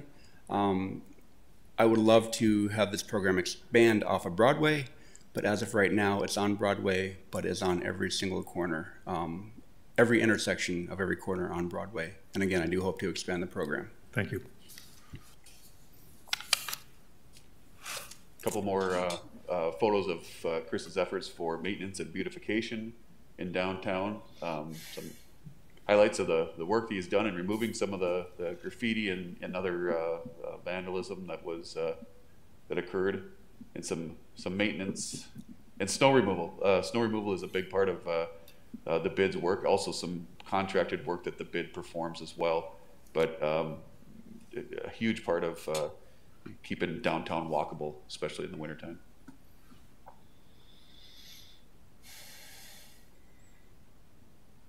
Again, public safety measures. We work with the PD, we work with EMTs, just to make sure we will work with a lot of local businesses. A lot of local businesses will call us and ask us to show up and assist them if there's an individual that requires assistance. And again, we take those steps to try to make a difference and to assist them businesses and to assist the individual that may need help. Continually to promote downtown through flags, through the holiday lights, areas like the parklet. We have billboards going out there. Just anything we can do to bring attention to downtown and to show that the good work and the good stuff that's going on down here, so we can bring more business and activation to the downtown area. And a couple things I just want to point out too in our commitment and since the last time that we were here and talked a series of town halls, I guess, if you will, meetings that we have set up that occur monthly, where we coordinated and collaborated with the police department and Chief Zabalski and his staff to provide a forum for BID and DCP members to participate in a dialogue with the PD and start to bring some opportunities for as we come out of the pandemic and start to change seasons and get into some of the spring and summer work that Chris is doing to make downtown vibrant in a safe place. Those conversations have been going on for a couple months. We're really looking forward to implementing some of those changes and enliven some of those opportunities. And then also one of the items that we discussed last time we were here was renewal, the contract with the BID. And we started those conversations with Steve and his staff in what that assessment pool and the formulations for those looks like for next year moving forward, coming out of the pandemic, and what our strategy will be for that renewal. So we hope to speak with you guys. Commissioner Pepcorn is on our BID advisory, so we have been forwarding that information. So I hope that information that we have been providing is satisfactory to you folks. We'd be happy to answer any questions. Any questions by the commissioners? Commissioner Preston? So the budget for 2021, is it the same revenue level? It is not. The assessments went up based on additions of properties in the downtown area. Steve crunched the numbers, and we went from 330 last year to, I want to say, 470. It's about 130,000 more dollars. And what I was able to do is I was able to hire more full-time staff and able to do more in the downtown area. So is that recalculated annually now? It's recalculated annually, yes. Okay. Yep. That'll be with Steve and the new assessments with new buildings coming online and okay. different developments and growth downtown. What that has allowed Chris to do, just like he was saying, is staff appropriately for the needs and all the asks that are being made of him and the group, and also align his staffing with the PD's staffing downtown and their patrol. So that change that has started to happen this year has been tremendous. Chris has increased his hours and presence downtown, and that aligns better, and that's been successful. So the original plan was that some of the blocks further off of Broadway had fewer services. With that higher property tax base and the increased revenue, are the services spreading out more, or are you just still concentrating most of that on Broadway? The services have not spread out. Obviously, we have four zones, 5 zones within DSU. And the zones have not changed as far as what services they are okay. being provided. Those will be next steps. We wanted to keep it simple with COVID. The economic impact would have been too great to ask for more money for these businesses. So we're just trying to be economically responsible, socially responsible, and keep everything pretty much the same, with the exception of course, the additional properties that were assessed. And that's pretty much there's no differences. As far as I'm aware, there's no difference in how much people were paying before as opposed to what they're paying in now. Property values have certainly gone up. I'm sorry? Property values have certainly gone up. Steve, would you like to? One of the things that we have done over the course of the last year as we were getting ready and preparing for the 21 renewal, which we are in right now, is we've assessed the 5 zones downtown and we've created a draft to realign them to fit the needs of what we anticipate being additional properties coming online downtown. That draft will be reviewed with Steve as we get into the 22 renewal. So we anticipate that we'll start to look at that and determine if those 5 zones should make a shift based on growth of downtown. Yes, Commissioner. So I think the biggest capture was Block 9, that building coming on and being fully assessed, and so that generated the most of the revenues that Chris is talking about. I think what Chris was mentioning was that we held the percentages, the numbers the same. If their valuation went up, then it did increase the actual tax dollars, but those percentages that we were using, we held the same. Okay. We did do a little bit of rebalancing. We've tried to get it so that it was based on a 50-50 contribution, and so we wanted to keep that 50% value and 50%, I don't know, my mind went blank, like yours did earlier. But anyway, we wanted to keep that 50-50 balanced, and so we did a little bit of balancing there. We actually did see some properties that went down. There were a couple of properties, that if they were in the right area and, didn't have a valuation increase, that their assessment to the bid actually went down a little bit. So overall, we try to keep it fair and try to make it so that people are getting what they're anticipating for the bid. Commissioner Strand. Thank you. I'm curious, a common topic downtown, it seems more and more, is public safety. And I know you're connected to a lot of those activities.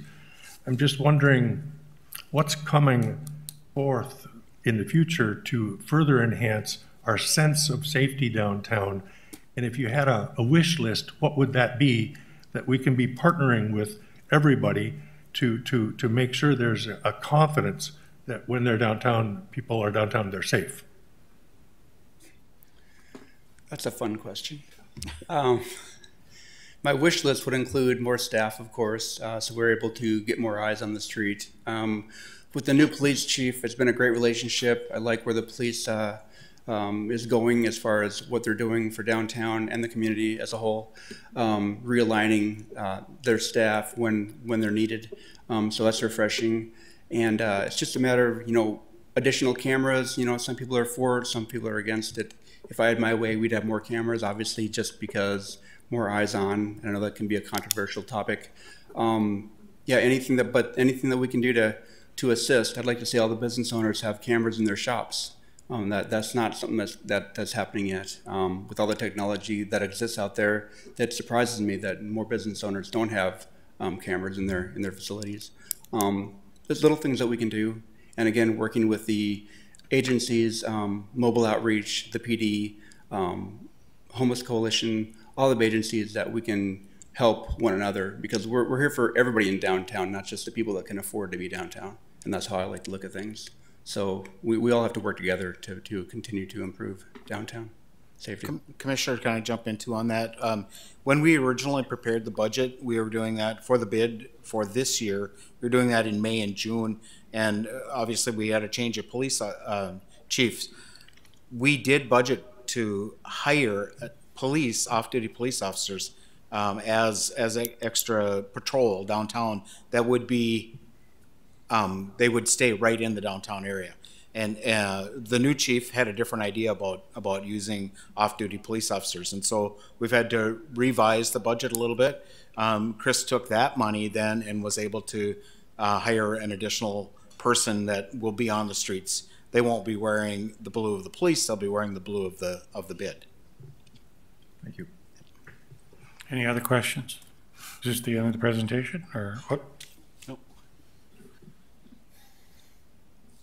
And that was in 2020, like as Commissioner Strand asked, additional recycle bins. You can see what we've added: trash, cigarette receptacles, directory signs. We changed the holiday lights from cold white to warm white, and that just kind of gives it a better glow downtown. They look really good.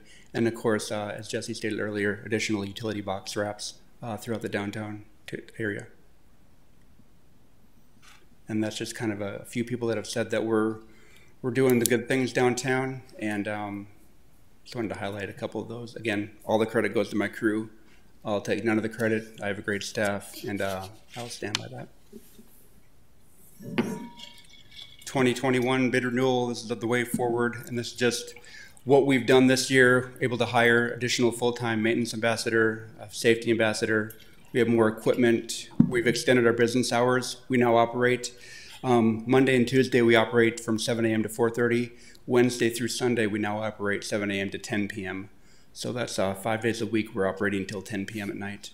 We're trying to find areas for new pupper relief areas. We realize that's an area that we need to facilitate. Everybody has a dog, it seems, in downtown. We're trying to take care of that need. More downtown outwork, and of course, more cigarette butt receptacles, so people are not littering on the sidewalks. And this is just me thanking everyone for your support.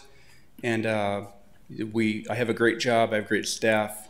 This is a great community, and it's a pleasure to serve you all. Mayor, if I might. Mr. Stern. I know we're having a long meeting already, but I'm reminded of Fred Hagan, whose father used to be on City Commission years ago, and there's a plaque in the wall here. But Fred Hagan was a senior citizen who one time several years ago said, we need to pay more attention to our seniors. He said, there's no benches, there's not enough benches, there's not enough shade, and there's not enough public bathrooms. How do we address those needs without creating more problems for the people who are downtown and being considerate to the seniors who really need to stop and sit somewhere or get into the shade or find a bathroom? These are the conversations that we need to have, the downtown task force meetings. We meet monthly. And we discuss what can we do to improve downtown, and issues and discussions like that take place at those meetings. And you're more than welcome to attend, Commissioner. I invite you all to attend the task force meetings, and we can all work on that together. I hope they're on their agendas. I think John Broadway Square has some of those things addressed, so you might look at that, and the restrooms they have built in there as well. So it has been, they are making some changes for that. Any other questions or discussion? Thank you very much for your report. We're proud of what you're doing downtown. Keep up the good work, and nice to see those nice letters people sent in, and so thank you for. And Chris, thanks for keeping it good for the parade on Saturday. Thank you, Mayor. Commissioners. Thank you all. I didn't know when Pipcorn was watching the police or something. Explanation of the cleanup week over a 2-week period. Ben Dow and Terry Luddup will explain this to us, and we're finally getting back to something normal. Cleanup weeks. Well, that's what we're hoping for. We've kind of taken the challenge on how we're going to do it this spring. You know, last spring we met the COVID-19 case head on and said, okay, we're going to push it back. Then we met in the fall, and with some help, we were able to get it done over 2 weeks. And now we're facing a couple new challenges as we look into how we are going to get this done. One thing is we're still somewhat in a pandemic, so we do have some risk. The other thing is what it looks like for our available staffing levels for day laborers. It's surprising to know that it's hard to come by day laborers right now, and that's how we've managed the growth of the city and continue to do cleanup week. Through the growth, we've seen how do we move forward and get this done. And so what we've brought in front of you this evening after Terry and myself and Mr. Grau have spent time visiting is we want to carry on, but we probably need to do this over the first 2 weeks of May. And basically that is because we cannot necessarily find the staffing levels of the 30 to 40 day laborers that we're going to need to get this done. We've contracted out, brought in trucks, stuff like that, but really bodies on the ground is where it's at, and moving this material and getting this done. Terry, want to throw something out there at that, or no? I think experienced that too. No, I think Ben really hit on it. Over the weekend, we had this wind event, and so we were looking for some day laborers to go out and help us tidy up the landfill area. And we contacted 2 different firms, and we were told there's no one available. These folks aren't showing up. The unemployment availability of funds, and they're just not showing up. And so, like Ben said, we rely on those folks to come out and help us with the cleanup week events, and we're kind of concerned that things aren't going to turn by then, and so it's probably going to fall pretty much directly on city staff, I believe. Commissioner Gregg. I assume you're asking because it's going to cost more money. So what's the cost going to be to do 2 weeks over one? So we're factoring in that we feel we can probably do it with the same budget because as many know that when we run it in 1 week, we have to run overtime. So we're running 10 to 12-hour days to get that done. And there's a cost to bring that additional 30 to 40-day laborers in there. So if we spread it over 2 weeks, we're planning to be able to hold it within our regular 40-hour scheduled shift, and then we're hoping to be able to obtain at least 10-day laborers each day. It'll not only minimize the cost of that, but it'll also help our staffing in protecting them in the long run. So we're hoping that we can run under the same budget, and that's what we're thinking we can. And along those lines, Commissioner Garrick, the cost that we see from the cleanup week over, so last year was a little different, but in 2019, 2018, the cost for cleanup week was about $100,000 to $125,000, which sounds excessive. But when we look at that, we're servicing 25,000 residents. Each resident is getting this service for $5 a year. Yeah.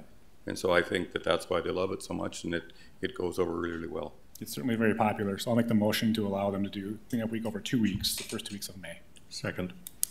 You guys done with your report, or you okay? You're okay if we approve it already? I would love it. How about a ballot? Let's have a ballot. As they slowly back away from the podium. Any discussion or comments? Roll call vote, please. Gary. Yes. Strand. Yes. Preston. Yes. Pepcorn. Aye. Mahoney. Aye. Thank you. Item 34, first reading of the ordinance relating to restrictions on the sale, service, and dispensing of alcoholic beverages. There is a recommended 2 amendments that Commissioner Gregg would like to discuss. I guess what I do is, should we do the amendment first? I would assume so, because if it's going to be the first reading, we'd have to have those amendments in there. Nancy, do the reading first, or motion for the reading, and then have them do the, John? You do the main motion first, and then if there are any acceptable amendments, that follows. Okay, so do I have a motion for the first? So move. Is there a second? Second. And this is just for the reading of it, right? It's first reading, I think, right? Nancy? That's correct. Okay. Okay. You're talking the original. Yes. Yep. Any discussion? Now you can move to amend it. Okay, so I will move to amend it. So as I stated 2 weeks ago, there's a lot in here I like about what we're doing, and having different members come on with the control board. That's a positive thing in my opinion. There are 2 ways that we're being over restrictive though. I'm not aware of any other committee or commission that is set by law that they must do certain steps in order, and they must have certain types of people on the committee. I don't know why we're being so restricted. We can have standard operating procedures where that's what you would strive for, and that's what we do with the other committees. We say, here's how we want to do things. But you also must allow yourself flexibility. When we make it into a law, we can really hurt ourselves, because if we do something out of step, then we're breaking our own ordinance, and then we are open to lawsuits and other things like that. So the 2 areas I'm talking about are, one, the Liquor Control Board must meet before anything goes to the City Commission. That should be taken out. That should be a standard that we uphold, but should not be in law. And number 2, it mandates the makeup of this committee. So in my reading of this, we can't have members of our staff on the committee if we wanted to in the future. Maybe we don't right now, but in the future we may want to. Future commissions might want to do it that way. So why mandate it in law? And it also says how many commissioners should be on there. Well, right now you might want just 1. And I think that's what this committee is looking for, just 1.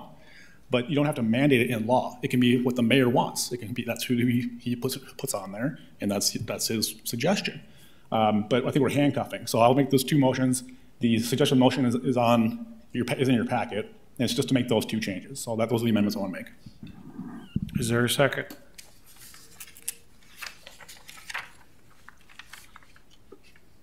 Is there a second? Amendment motion dies for lack of a second. Let's talk about the motion on the floor. Do we have any discussion? Commissioner Strand? Just to reconnect to Commissioner Garrick's concerns about hearings. As I understand this new proposal, if somebody has an issue, it goes to the Liquor Control Board first, and then they have the right to appeal to the City Commission.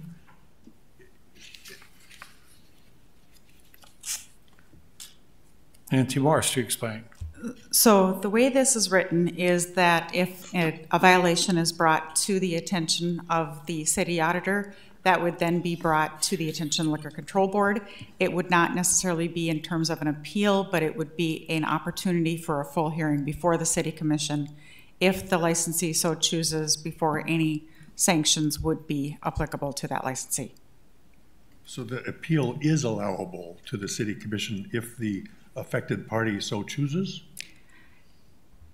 The way I'm looking at it is there wouldn't be any sanctions unless the City Commission approved those sanctions. So it wouldn't be a Liquor Control Board decision for sanctions that would stand. It would come to the City Commissions before any appeal, or excuse me, before any sanctions would be imposed, but they wouldn't necessarily have to have a hearing if they don't request one. So there's a slight difference, is any action item that comes from the advisory board comes to the mission for basically verifying or saying, yes, that's true. But to John's question, one of the liquor establishments wanted to appeal a decision. So if a group comes back to us and wants to appeal it, is that another process? No, all hearings would come to the City Commission, so it would be heard at Liquor Control Board. If Liquor Control Board found a violation and recommended a sanction, Liquor Control Board would not be the deciding body. It would be the City Commission that would decide whether or not a sanction was imposed on that licensee. And if they disagreed with the commission did, then they'd have to take it to district court? To district court, that's correct. Okay. Commissioner Gary. Yeah, and that's the irony here, John, is every decision comes from the City Commission. The Liquor Control Board has no power. All they are is an advisory group. So we're putting into law that you have to go to the advisory group first before you come to the City Commission. What if you don't want to? What if you just want to go to the City Commission and make your case, right? Because you don't care what those guys think. You have to convince twice the amount of people then that you're not a bad guy. You know what I mean? So why are we putting that in law? Well, I know we're doing it. You're trying to get rid of me. That's why you're doing it. But it doesn't make any sense. Mr. Chairman? Mr. Preston. If I could point out one other commission that actually exists, is the Planning Commission. Planning Commission is not the final say as well, so. But there's no law dictating that someone has to come to you first. There's not a law. Yes, there is. Show me the law. I believe. Show me the law. They're not a state law? I don't have it in front of me, but yes, those matters do go to the Planning Commission prior to coming to City Commission, and of course, City Commission is the final decision. By law? Yes. Well, I'd like to see that law. Mr. Strand. So, could somebody remind me, just for the sake of getting the 30-second elevator speech, why we're doing this? I can start, John, because when we have liquor control, it's a question of who you make that up of, and presently it's made of 2 commissioners and 3 staff. So you have regulatory people sitting on the advisory board. So police chief may not necessarily on a license or something, then it goes to the liquor control board, and he's forced in a position to now become the guy who decides whether they can do it or not. Steve Sprague sits on it, and he takes all the licenses and takes all the stuff coming in. You know, he's basically giving them the renewal. Now he's in a position where he can yank their license. And then we have Grant Larson on there from Public Health, and he stands on the regulatory part. Commissioner Pepcorn might explain it better. So, Mr. Chair, so Nancy, can you talk about this? There was a judge that referred this. The main reason we're doing this is because they said we have to correct this. What we were doing was not correct. So could you talk a little bit about that? Because that's, to me, that's the gist of what we're trying to talk about. So just a little bit on the background of the litigation. It was presented as an appeal to the City Commission, which then upheld the violation of finding of failure on the 50-50 food alcohol ratio. It was appealed to the district court. The district court found that, in fact, it should not have been an appeal, but it should have been a full hearing. Now, again, we can disagree. I think it was a full hearing before the City Commission, but in order to resolve that matter, he remanded it back to the City Commission for a full hearing. So this kind of addresses a little bit about what is the authority of the Liquor Control Board, which is a recommending body, which is the authority that is being proposed here. Mr. Gare. Which it already is. So they're trying to fix a problem with a law, but you can just do it through your standing operating procedures, through just the opinion of these people here. You don't need a law to dictate how you do that. To make it a law, has restrictions that you can't undo then. The next mayor that comes in a year has to follow this now. And he can't put you on there and him, you know what I mean? He can no longer do that. So he's tying the hands of the next commission. You don't need to do that to fix that problem. Nancy, just clarify, we're under a present ordinance we're following. This is just changing the ordinance that we presently have. Well, unusual, but we don't have an ordinance establishing the Liquor Control Committee or Liquor Control Board. That was something that was set up years ago without really any formal action by ordinance to do that. Weird. And I think that as a result, there has been some discussion over many years. This isn't a new discussion. This has been something that I can indicate that the city attorney used to be on the Liquor Control Board. And Eric and I had said that's not a role we feel we should be playing on that decision policymaking board. So I will say that there has been discussion for many years about the change to the Liquor Control Board. This order probably just prompted that discussion further. So Commissioner Pepcorn, what you're trying to do is make it so it fixes the problem we had in legal on that one particular case. Now this makes it better going forward for our liquor holders. Absolutely, but the other thing was, if a judge tells you to change something, then you better change it. Otherwise, we have liability as a city. And so to try to summarize it once again, when they appeal it, then it comes to the whole city commission. And so it'll be a formal process. It won't probably be at a city commission meeting. We've had that with personnel where it's a formal, where both sides get to present their side, and then we hear both sides. And so we haven't been doing that in the past. Yeah. Commissioner Garrett? It always happens that way. The city commission is the only body that can levy a fine or a penalty. Liquor control never could do that. They're not changing anything. They're just making it into a law, which ties the hands of the future and kicks me off the board. Mr. Strand. Thank you, Mayor. One aspect of what we're exploring here, where we put citizens on this committee, to me is very, very appealing. I think the more we're having citizen engagement, citizen representation, citizen voices on boards and commissions, and then we're challenged to be diverse, but it's really important. I think that's a step up versus having staff who might be sitting there technically with their board of directors at the same meeting, and that's a dynamic that may not be palatable. Another question I have, bear with me, is there's a lot of discussions about the future of our liquor industry and what's the best and what needs to be changed and the alphabet soup of licenses. And so this doesn't address any of that, does it? This just simply clarifies who the board is on the liquor control and their authority relative to the commission. Is that correct? Commissioner Pepcorn. That's correct, John. This is the first step. We have lots, like you said, we have a lot of issues on the liquor control board that we need to address. Like the licenses, right now, a portion of them are owned by the license holders, a portion of them are owned by the city, and so we need, there's a whole list of things. But you got to do this first, then you got to do that. And what drove this was the judge, but also our new police chief said he wasn't comfortable. And the same thing, it's not appropriate. The parking commission, the planning commission, it's citizens are on that board, and that's what should be on the liquor control board.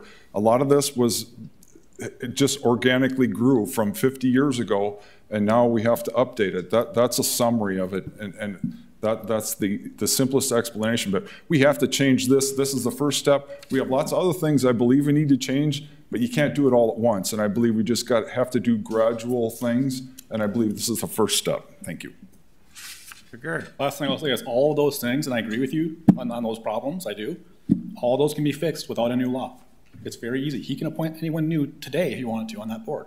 He can kick the police chief off right now, and he could do it right now with a simple vote right here. Mr. Chairman. Commissioner Preston.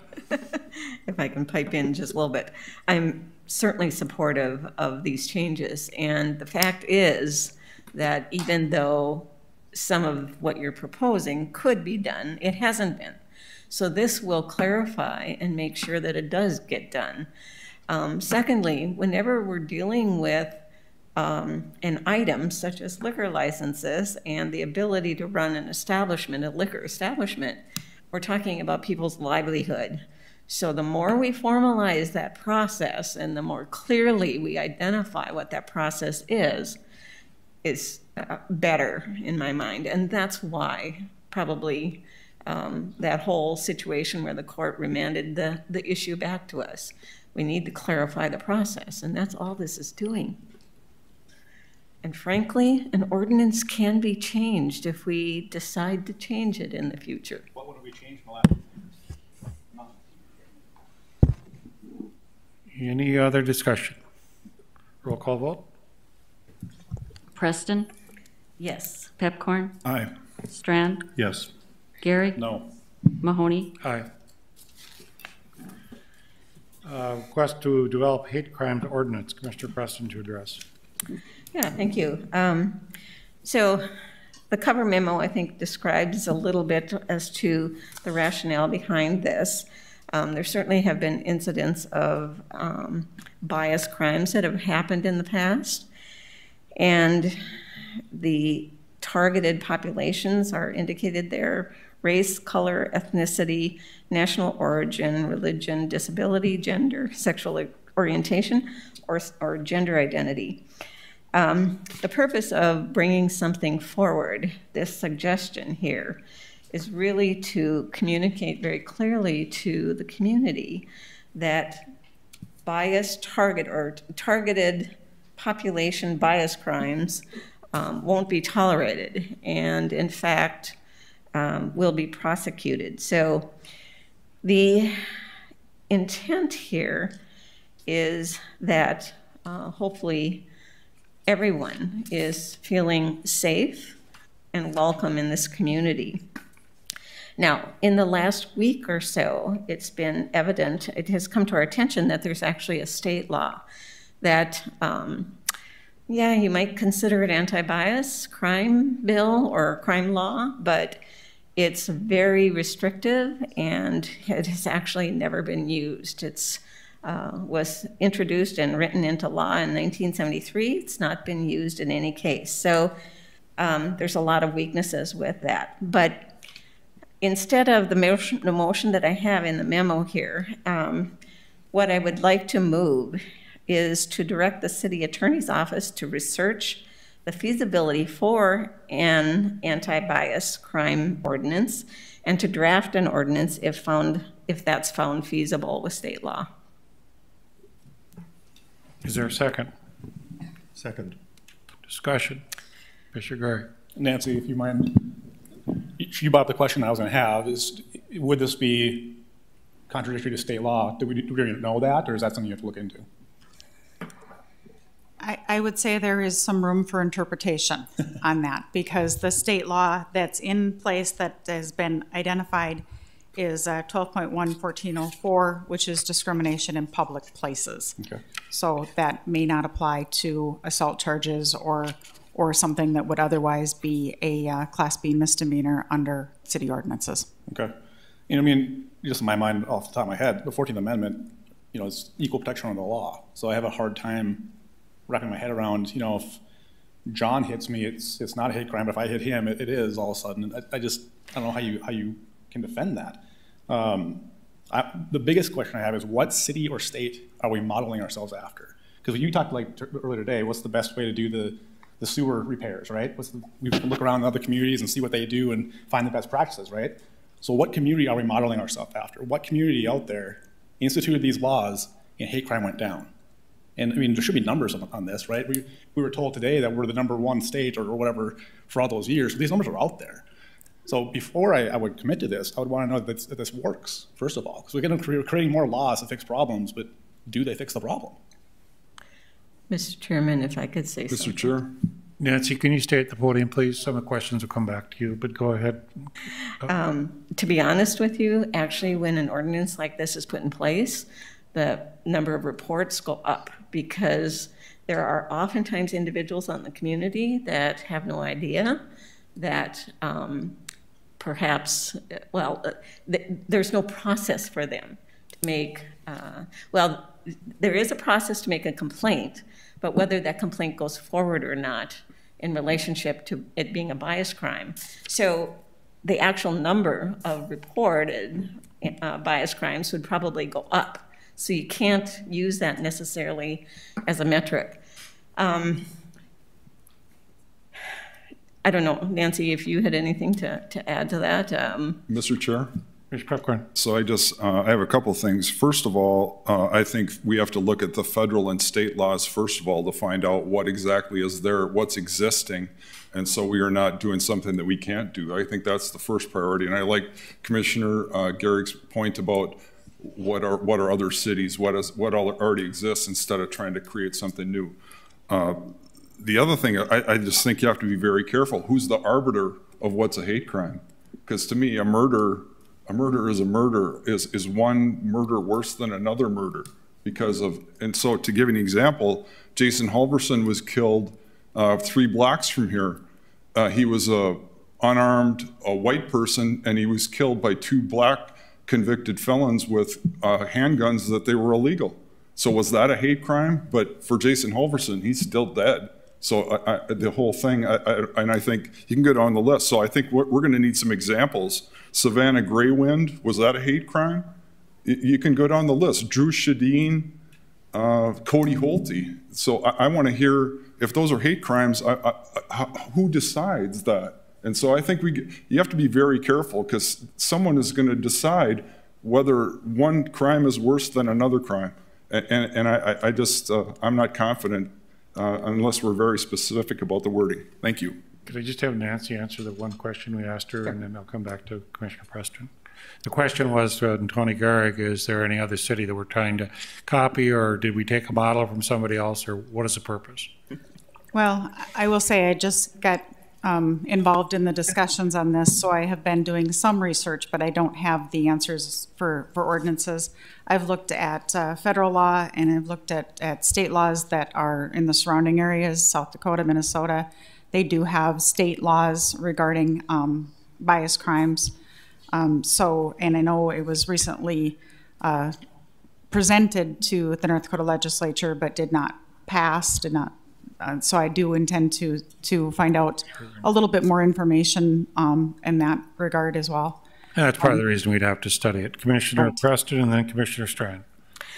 Yeah, so we talk about murder oftentimes in this circumstance, and what we're talking about here are city-based criminal offenses. So we're talking misdemeanors. This is not going to be something that would be applied necessarily to a murder, if I'm understanding things correctly. It's property crimes, it's simple assaults, it's those kinds of things. And the issue becomes, if it's a targeted bias crime, it says to the entire marginalized community that you are being targeted. So it provides for, or it causes, a sense of insecurity within the whole community. And if you've been listening or watching anything in the last couple of weeks since the Atlanta murders, the Asian community is very worried. They're very scared. And that's because there's the perception, and whether that actually happens to pan out with the investigation, that these Asian women were targeted. And that's the difference between, and let me also clarify, what we're talking about here, at least at this point, the sample ordinance came from numerous cities. It came from other examples of other cities and states, what they've put in place. But what we're talking about here is,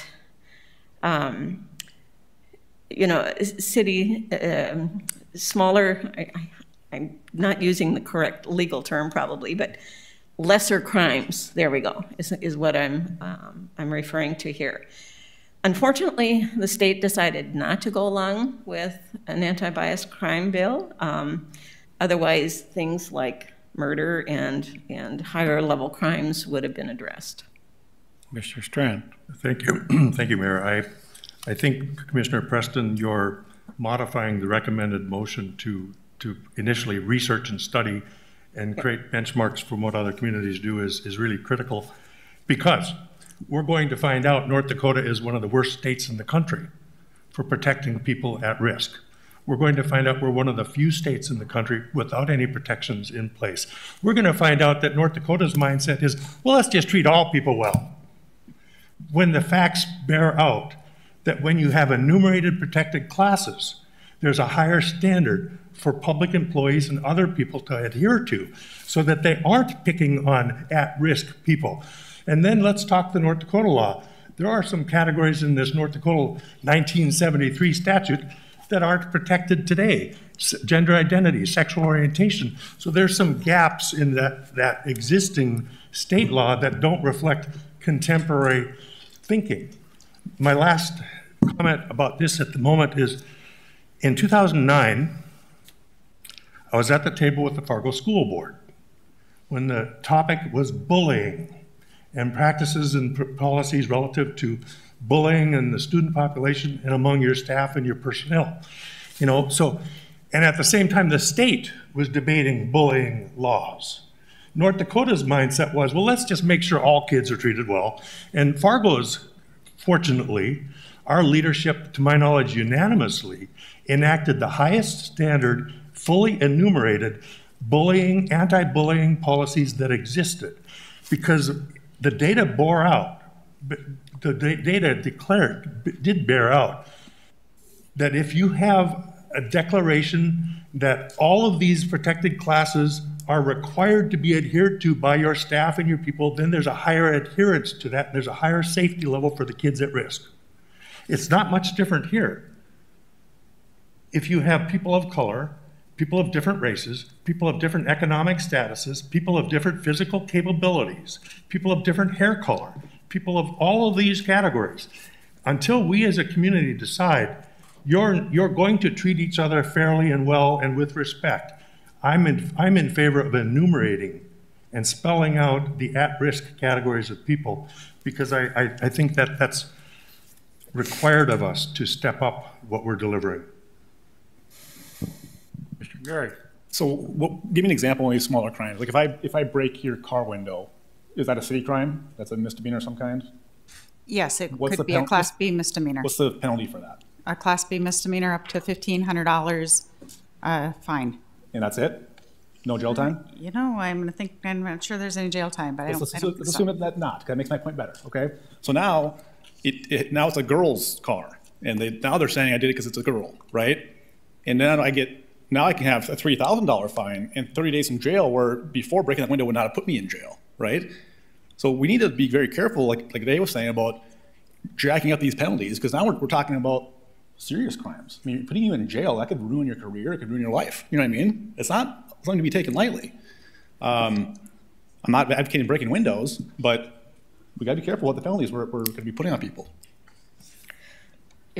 Mr. Chairman? Mr. Preston. If I could just give another example that's a little more clear.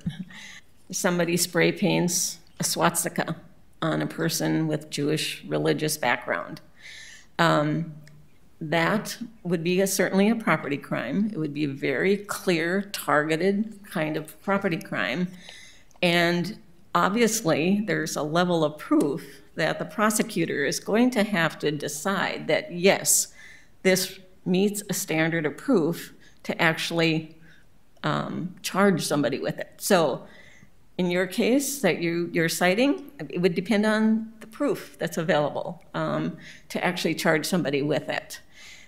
The other thing, let me also clarify that at least what we're talking about with a sample ordinance, and whether that happens or not, it's a supplemental. You can also do an enhanced type of criminal offense penalty, there we go, an enhanced penalty on their original criminal offense. So either way, there is a level of proof that needs to be attained. Any other discussion? So call vote. Mr. Chair, just real quick, I'm in favor of looking at what's going on around the country, but as far as developing actual, I think that's way too premature. I think there's so many questions that were just raised tonight. We're a long way from actually proposing some type of ordinance, because I think we don't even know what the federal and state specific laws are. And so we are, nothing wrong with having a discussion, but for us to actually vote on that, I don't believe is appropriate at this time. That's just my comments. Thank you. Commissioner Preston, will you please reiterate what your motion was so we're clear on it? Because I'm assuming you're having a study and then they're coming back, or? Right. To direct the city attorney's office to research the feasibility for an anti-bias crime ordinance and to draft an ordinance if found feasible with state law. So she's directing staff to draft this ordinance, ordinance if it doesn't conflict. So just to be clear, if this goes through, we are drafting an ordinance. Once the research is done. Correct. Commissioner Strand. Thank you, Mayor. Commissioner Preston, when you say relative to state law, should we also say relative to state and federal law? Does that matter? Does it, Nancy? Can you answer that? No, I think the question that we're looking at is, does the state preempt the city from doing this? And that is the question that I would be looking into, and we might need further guidance on that. Would an attorney general opinion answer that? I think that is one of the considerations as to whether we go to requesting the attorney general's opinion as to whether or not the state has preempted this particular anti-bias ordinance that's being considered. Mr. Chair, but we also should be considering, does the federal government preempt us? It's like, no, the federal government, the state government, then we should look at all that before this. These are smaller crimes though, right? They're not gonna have a law on the federal law for breaking a window, right? That's kind of the point here. So well, that's fine.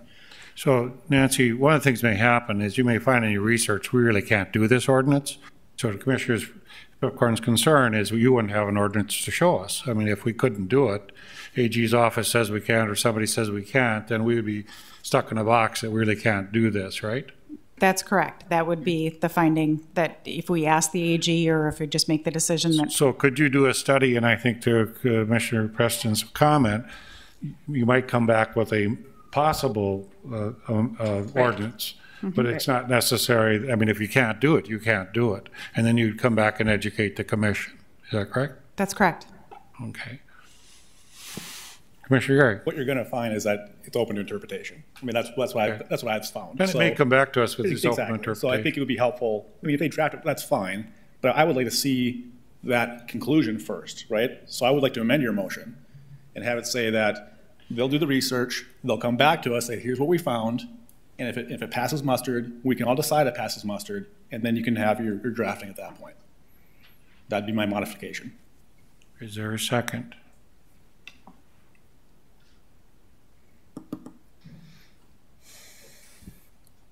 Any other discussion? Otherwise, we're going to do a vote at this time. Roll call vote, please. Preston? Yes. Strand? Yes. Gary? No. Pipcorn? No. Mahoney? Yes. Item 36, applications for tax exemptions for improvements made to buildings. Do I have a motion? I so move. Is there a second? Second.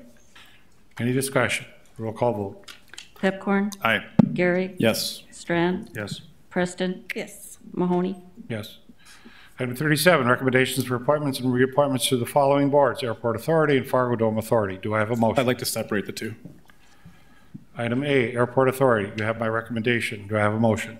I so move. Second. Moved and seconded. Any discussion, Commissioner Gary? Yeah, quickly. So Mr. Captain has a pass with the airport. He was an employee there as the assessor or something like in that office. He was a City of Fargo employee that worked at the airport as assistant director. Okay. And then he applied for basically Sean Dobersing's job at that same time, and Sean got selected. Now, so I don't know the man. I have nothing against the man, but I think there's better options out there. And also, General Hogan, was appointed by you. He's only been there for what, 4 years? A couple of years. 5 years. 5 years. Okay. So I think that he could continue. He asked to continue. He wanted to continue. And I think we should reappoint him. Is there a second? That's not a motion. Someone already you made the motion already, right? I made the motion to take mine. You were recommending Hogan, as I understand. Right. I'm just giving you guys my. No, it was not a motion. It's not. I made the original motion. Right. I don't know if did we have a second? We did have a second, so this is just discussion. Yep. Okay. Any other discussion? Roll call vote. Excuse me, Mayor. So we've had a division of the question, and you're voting on item A, the airport authority, separate from, okay, thank you. Pepcorn? Aye. Preston? Aye. Strand? Yes. Gary? No. Mahoney? Aye. You have my recommendations, Fargo Dome Authority. Do I have a motion? So moved. Is there a second? Second. Discussion? Roll call vote. Preston? Aye. Pepcorn? Aye. Strand? Yes. Gary? Yes. Mahoney? Yes. Item 38, the amendment to the state of emergency ordinance. Commissioner Garrick to explain. Can we pull it up at all back there? My computer's dead and I don't have it in front of me here, but there's two basic parts to what I'm discussing here with the emergency order. One is the duration and how long it can be extended for. Right now we're under a year, or just over a year at this point. And the second is the powers that we give to the mayor. We've learned a lot through this COVID stuff, and I think we could take those lessons learned and adjust this ordinance. It's not taking away your powers. It doesn't do anything that says you can't declare an emergency. What it does say is that when you declare an emergency, you must request the powers that you want, right? For a pandemic, you don't need to have item 8, which is that you can have employees go on private land like you would in a flood, right? In a flood, you would need people to go and fix the dike, things like that. There's number 7 is you could restrict people from carrying firearms. During a pandemic, probably not required. During a riot downtown, then yes, you would probably want to do that. So you ask for the powers that you need for that situation, and then the city commission votes to approve that emergency, not just an emergency in general. And then it says that once it's passed, it can be canceled at any time with a majority vote, just like now, or by the mayor saying that he wants to get rid of it. But it has to be re-voted on every 90 days. It can only be extended for 90 days at a time, and it can be extended as many times as possible. Nancy, am I getting that right? Just because I don't have it here in front of me because my computer's dead, so.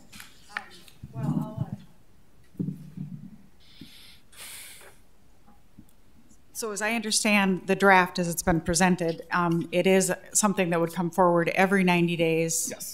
Would not be extended beyond 90 days. Yep. And it couldn't be, as I understood it, it's 90 days with 2 additions. So is there a limit that you were anticipating? No, there could be no limit, right? So just like today, with the pandemic we're going through, it could go for a year if we so choose, we vote that way, but it must be brought for a vote every 90 days.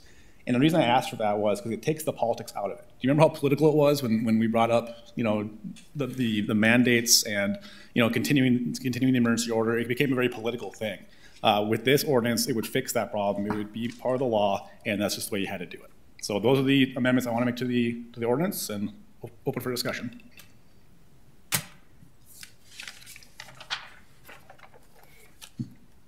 I'll make that motion. Is there a second?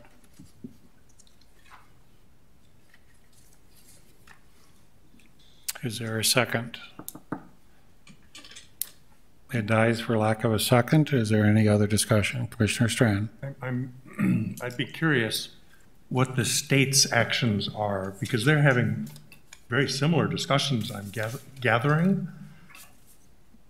Maybe we wait and see where the dust settles statutorily? I don't know, but I'm not real privy to where they are at the state relative to their discussions of emergency powers and the governor and mayors and cities. They're also reaching down into cities and mask mandates. So I would love to have legal research that, Commissioner Strand. I think there are some questions that are brought up how to do this, and we're used to fighting floods. Pandemics are not something we usually do.